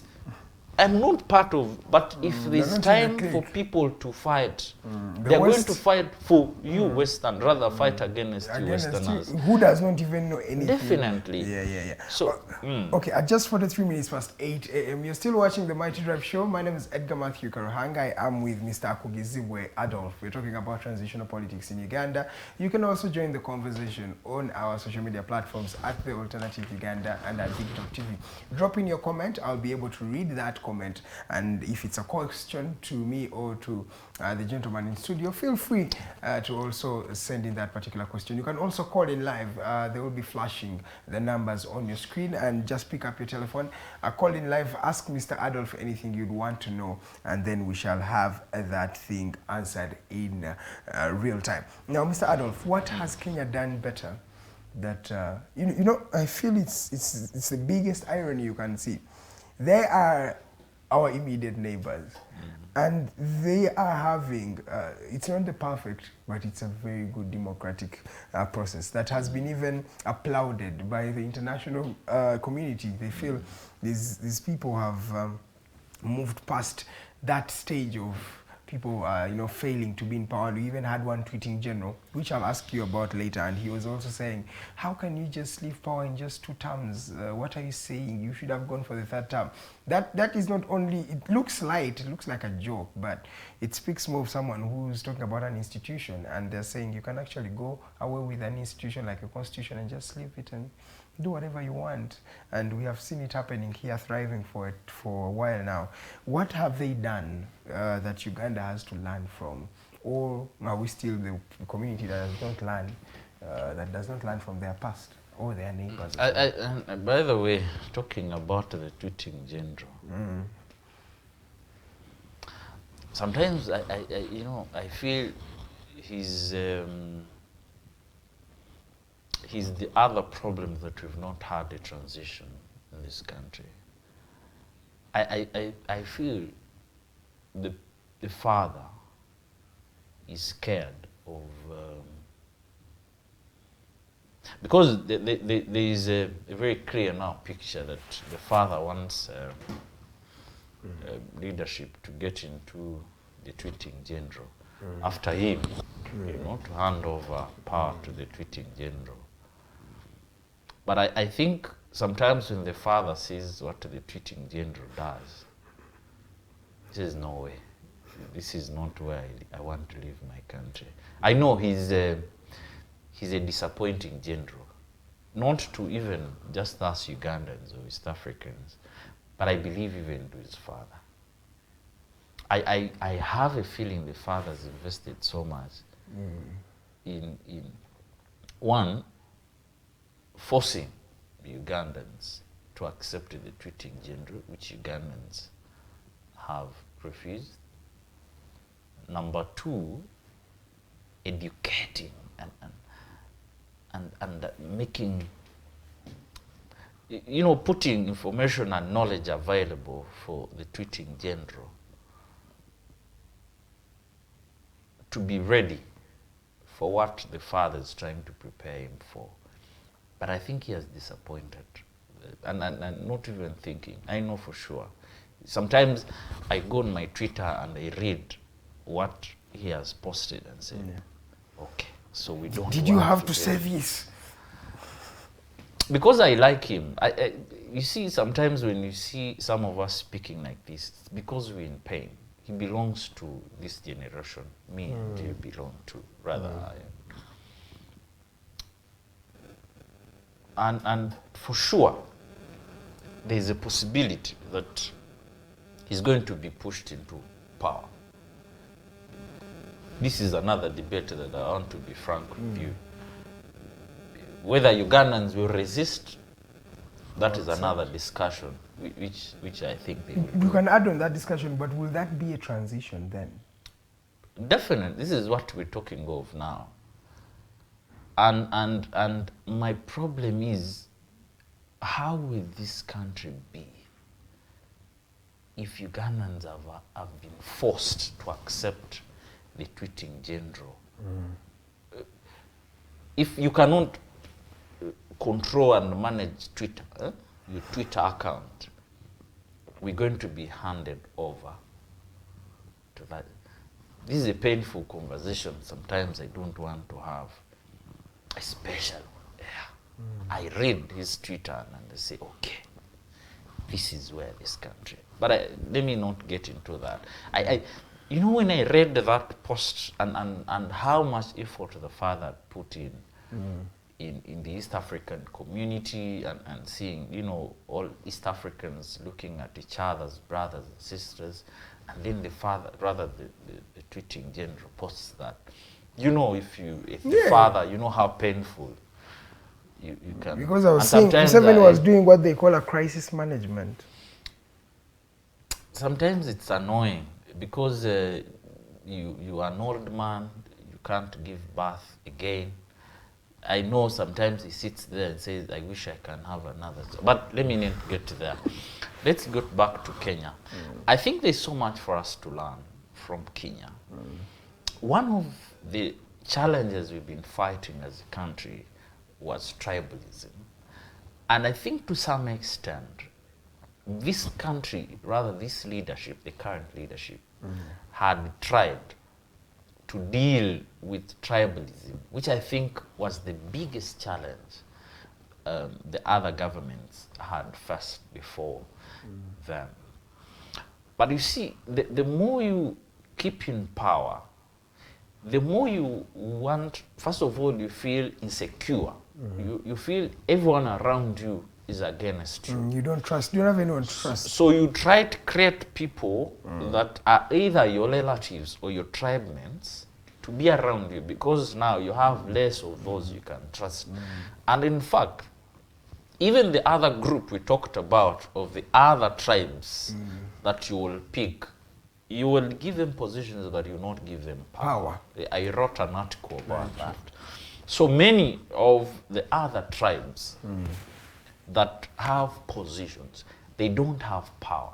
That's why you will see a prime minister driving to Gulu or northern Uganda to meet Mr. Salim, who does not even hold a position in government.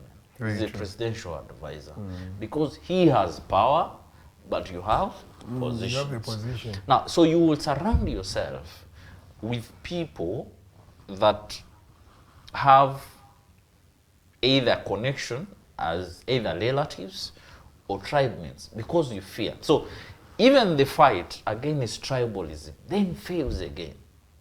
You see? Because at the end of the day, you're going to surround yourself because you don't trust anyone. That's why you will have police and you will put a head police, then you put another one. You have a head who has a position, and a gentleman below him who has power. More than the head. And that is where the problem, and Ugandans will always know. So if you want to deal with that problem, don't overstay. Because the moment you overstay, then you create mistrust for yourself, but even the people you work with. So the only chance you have, or the only thing now to do, is to surround yourself with people you trust. And most especially, those will either be your relatives or your tribemates. And I'm saying this not in bad faith. And that is where Kenya has achieved. You see, Kenya has been, I think, one of the biggest victims of tribalism in East Africa. But they understood that as much as that is a problem, they needed transition, because at least now power has been in those two families, the Raila family rather, and the Kenyatta family. Now it has moved to Ruto. So even people who have had anger against the Uhuru or Raila family, they feel now they've been catered for. And like I said, this is the same thing that was done with the Nuels and the Dinkas in southern Sudan. That there was some sort of, at least a semblance of reconciliation. And so now what you need to teach people is that when you get into power, you're not getting there to revenge. You see? And that's what Kenya has done. You find that at least the number of the state ministers, the secretaries now in Kenya, at least they've been picked from all the regions. When you see now the Speaker of the National Assembly is from where Kenyatta is coming from. You see? So and these have power. When we're talking of power, they have power, which is not the case in Uganda. So Kenya has at least moved. I heard the other day that Mr. Ruto was appointing Mr. Kenyatta to go and represent in Ethiopia the reconciliation with the Prime Minister and in the Tigray region. So there is that sort. It may not be exactly that you want to have, but at least there is a semblance of reconciliation, which we need in this country. I can tell you for a fact, Ugandans are keeping quiet, but they're sitting on anger. It's like a time People bomb. are angry. And you don't want to get this country to a level of revolution. We are a poor country, for a fact, But you don't want even the little things we have to be lost because people don't want to leave power. And I think for me what is most painful, which is the fact that we're going to, us who are clinging on power, we're going to lose every single thing that we've achieved in the 36 if we leave this country with anger. I've given you examples. Mugabe lost everything after his death. After he had been overthrown in 2017, everything was lost. Mobutu Sese Seko left everything. Look at leaders in Tanzania, the Nyereres, who accepted to leave power peacefully. They set a precedent that is How good. many presidents, past presidents, do you have in Uganda? How many do you know that I are don't alive? think there is none.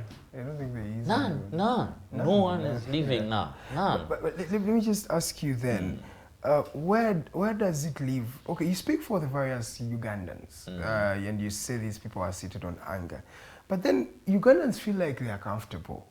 Every time someone who has tried to speak up for them, saying that we are speaking up for Ugandans, Ugandans have failed to rally behind this individual. And one would say, are we just enforcing our ideologies on people? Or people might be comfortable, Adolf, and you don't know. Because Besigye has come out recently, candidly, in a time when you would say Ugandans are at the peak of inflation. Inflation is at 10% by the hours you're speaking. And fuel prices were high, commodity prices were high, people were going hungry. But still, everybody was still comfortable, Adolf. And we just blowing the trumpet for a problem that is not there. You see, let me tell you, before Mr. Muammar Gaddafi was overthrown, yes,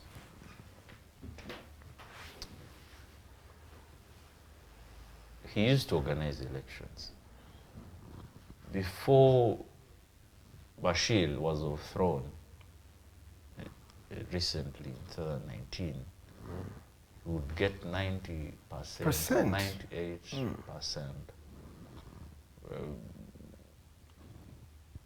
So the question of whether people love you or don't love you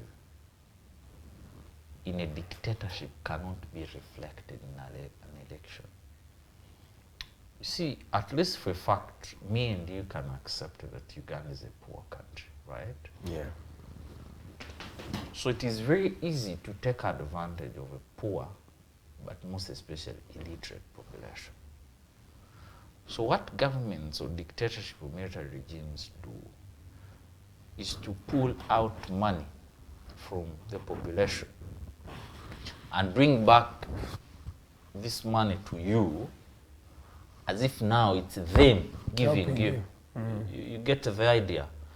That's why you see now fuel here is very expensive, despite of the fact that the even countries that receive fuel through Uganda, like Congo, or even Rwanda, that oil goes through Uganda. But fuel here is more expensive because they get money from you, and during elections, they bring back that money as if they are helping you. Now, it's very difficult for Uganda as a country. First of all, even the means of communication have been stifled. You know for sure that you hosting Colonel Besigye here, you know how difficult it is, and the kind of information that is supposed to pass out. You yourselves, you know, you've been victims of what you're telling the public. So even in terms of the information that people are supposed to be receiving, that in itself has been stifled. You see, and that's what these governments do. So the financing and facilitating of democratic information spaces have been stifled. You know, DHF is leaving this country soon. So these spaces, you know what happened to us? They do, you know what they do. So the spaces through which information is supposed to get to people has been stifled. So people have been made to understand that government giving them money, you see this parish model? Yes. It is not a financing or welfare or anything to ignite the finances of the population.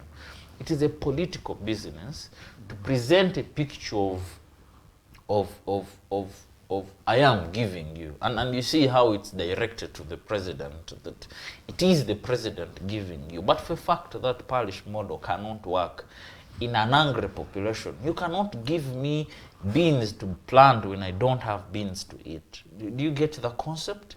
You cannot give me money to go and invest in a business when I don't have money to take myself to the hospital when I am sick. You get now the discussion. So you are poor, that even by the time this money gets to you, you don't have money to eat. So that means when you use that money, they don't arrest you. You know why? Because they want you to self-blame. They want to make yourself a problem. But they made you poor. So they know by the time the money gets to you, you poor enough not to invest that money. You get now the concept? So they know if they're to give you beans to plant, you can't plant. Because you will eat them, because you don't have what to plant. You get the idea? So they will create circles and these commercial banks, which they own, right? Now, this is a business of dictatorship or military governments. They create banks they own. Those banks will give you money at very high interest rates, not to keep you in business. But the moment you get this money, that money will go back to them. So they will control the money. They will come and arrest you and even sell the business you had wanted to invest. So you will remain poor. There is a rate at which here we can't go in terms of wealth, that you cannot be richer than this level. So they will give you money, but they will come back for it. And sometimes I see our young people. The other day I saw Sipapa and the group of the Brian Whites. So that is their business. They will give you money, but they will take it out from you. That's why business people now here, they will make sure you receive the money, right? But they tax you highly. They will make sure the interest rates are high. They will go and get loans from the foreign banks now. They import things here tax-free, and you're putting up the same business with them. So theirs is tax-free and yours is taxed, and the business where you've put, rather the structure, the building where you've put your business is their business, but you're selling to the same person. So even the money you're getting will go back to them again. So you remain poor. It's very deliberate. So if we do not accept as a country to say enough is enough, and sometimes it's difficult. Today you said the Besige, or rather doctor, that I can tell you it's not only doctor's job. It is our job, especially us the young people, to start positioning ourselves and have a clear picture of what country we want to receive from this current regime. Because there are high chances that you will live than the people in that space. And this country will be left to you. So it's a question that we need to ask ourselves as young people. Which kind of country do we want to receive after they've left? And this cannot be determined.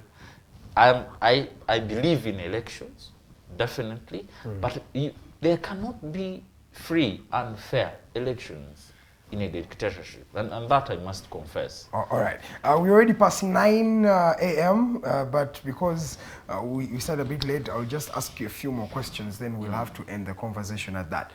Then there is a question of the constitution we have. It was a good constitution, but over time we have really played around with it, tampered around with that constitution. Is that constitution ready to ensure a democracy thrives and there's a transition? Do you think we have a problem? You as a lawyer, the constitution we have today, is that constitution as pure enough to ensure there's transition in this country? Can it facilitate such a conversation or a process? You see, and I think, which again is common to all dictatorships, is they present two figures. One, they present a father figure. You know, they present their leader as the father of the nation. This is common in all dictatorships, whether in Sudan, whether in Libya, whether in Uganda, whether in Zimbabwe then. What do you mean by a father? You see, they create a picture of a very big man that you are not allowed to. You know, when you have a father and your child at home, that person you're not allowed to contest. I remember in Zambia, where Kamuzu said that they said, even in heaven, God doesn't want opposition. Why should Kamuzu have opposition? So they would ask you, are you a believer? Yes. So why do you believe there should be opposition when even in heaven? They used to throw that theological analogy. So there is a creation of a father who becomes a pivot of power. And anyone who tries to challenge, you're seen as a person misbehaves. You'll notice that most times your president calls those in opposition bad-mannered or misbehaving. So that is a discipline of dictatorships. Number two, they present themselves as being above the law.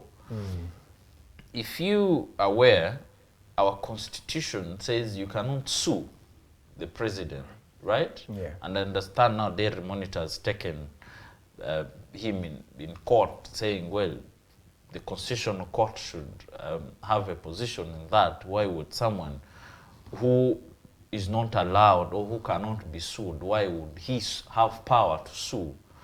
You see that confliction? Because he sues in his capacity as a person, but he says he cannot be sued.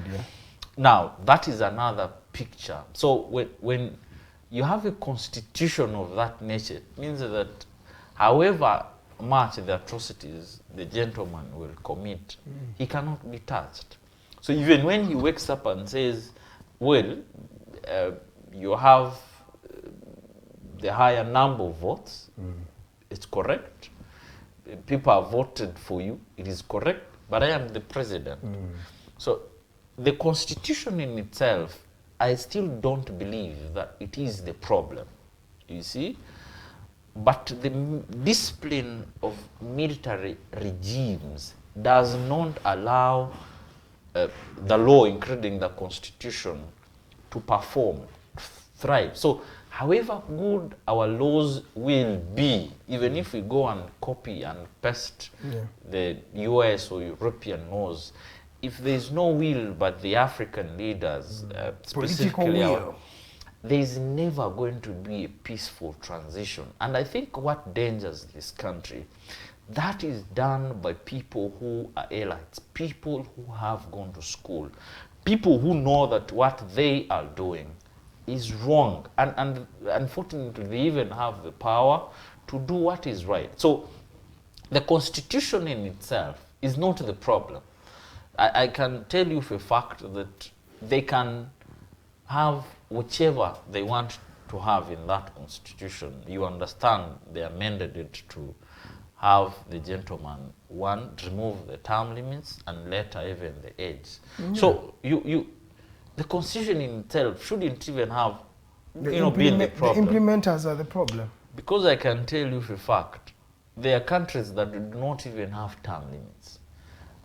But the discipline of the country, only the leaders, the political leaders say, I cannot go beyond this period.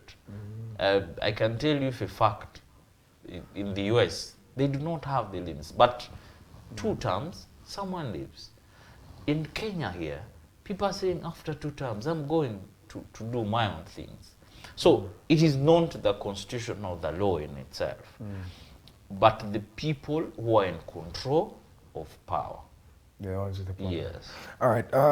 Let me read just some comments here. I have Kato. He says, good morning. He also adds, the post-independence problems in Uganda are to a greater extent extinguished by Dr. Milton Obote, who started who stated the overthrow of the legitimate regime in 1966.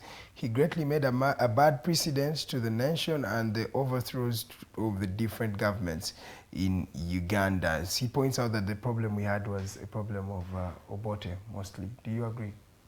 And I think that's where I have problems with Ugandans. Like we said, the moment we identified that as a problem, and even the current leadership identified that as so, it is a lesson for us to learn and avoid. And the fact that we went to the bush in the 80s because we believed that there were no free and fair elections by the then president, Dr. Obote. And you're seeing similar contrasts in the current government, where since 2001, people are saying this election has not been free and fair. Is that not a lesson enough for us to avoid if there was any mistakes that were committed by the predecessors of those that are in power now?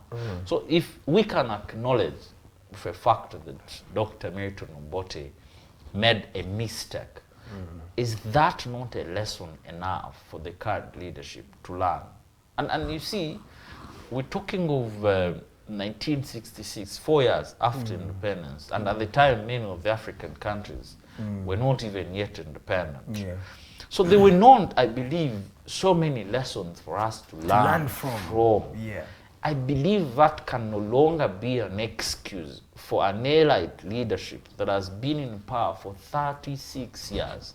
That can never be an excuse. Mr. Adolf, I would also want to ask, we have a challenge because time is going and they don't want to leave this point.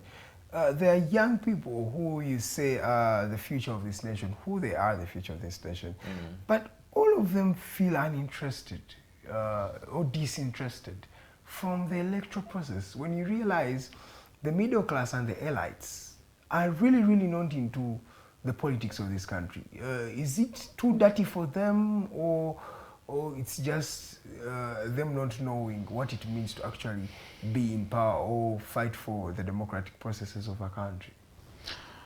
And I do not think I agree with you. I believe that these young people are interested in politics. But like I explained to you, the way dictatorship or military regimes operate, they give you and take away from you. So when they are giving you, it looks like a grant. It looks like they are helping you. So when you're giving to a hungry, poor population, they never understand that what you're giving them is in fact theirs. You get the concept now? Yes. So the young people have been made to believe that there was an offer of UPE. Someone somewhere has offered you to study for free. Someone has offered parish model or Bonaba Gagawale or youth fund. But so they've not understood that it is their own money. So even when you see a few of them who believe that, and I think for the idea of young people, many of the young people have accepted that, and now they're standing up against this government. But for a few that still in support of this, it's the other concept I told you, that you pick a few of them, you get the idea? Yes, please. And make the others believe that they are part of the dining. Okay? Now, there is always a presentation of a space of, after this one, you will be next to benefit from, the dining, which is not correct. Now, it is very hard to convince a young man who is seated at that dining table to say that this government is bad until they're out until they're pushed out of the dining. So the concept of young people not being interested One is because the spaces within which the information, for example, what we're sharing today, they've been stifled. Yeah. It's very difficult for us to get this information to them. Number two, this government has deliberately made young people poor, right? But also, they come back as if they are giving them, you know, the way it's presented, you may feel someone has sold something from his farm to give you. So that is how it has been presented, that you are poor, now I am helping you to get out of that problem. It is the same way someone will kill you or get you sick, and then he gets you medicine to go to the hospital. So even when you're angry with that person, to some extent you will have someone to say, well, maybe he's not the one. So that is the problem we're dealing with in Uganda. But I can tell you, like I gave the other examples, the other leaders I gave, they had been in power for so many years. But this is pressure and anger you pumping in people. And ultimately, there's going to be a time when the young people of this country will say, enough is enough. And what I don't want to happen is to burn this country. Okay. As I conclude, I want to appeal to especially those in power. You may have lived for so long that not so much you'd want from this country, but your children and grandchildren will be Ugandans. Think about the nation you're going to leave for your children, the country that your people are going to inherit, your grandchildren and children are going to inherit. I think that is most important. Let us fight, every single Ugandan listening to our program today, to make sure that this country gets a peaceful transition from one leadership to another leadership. All right. Thank you so much, Mr. Akugizibwe Adolf, for honoring our invitation. It was really an honor having you on the show. And of course, a very, very special thank you to everybody who has been watching us. Everybody I said, Kato, thank you.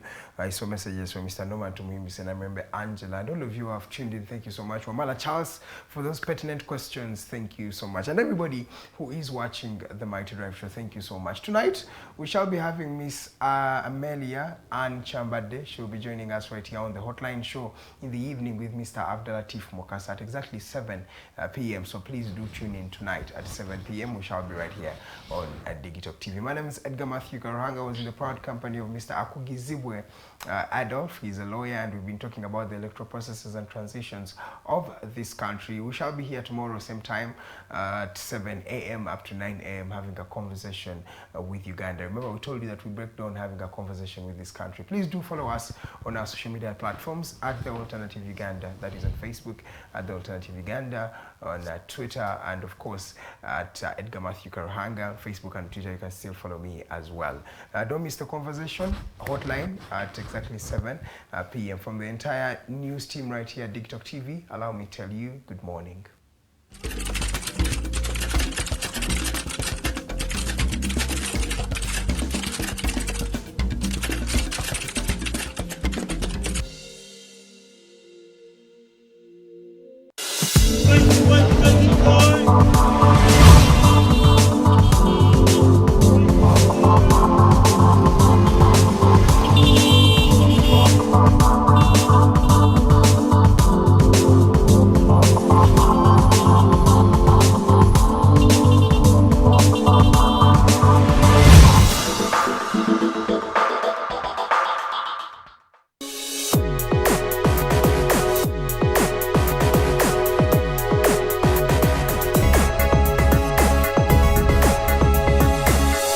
Alternative Dig Talk. Real issues, real talk.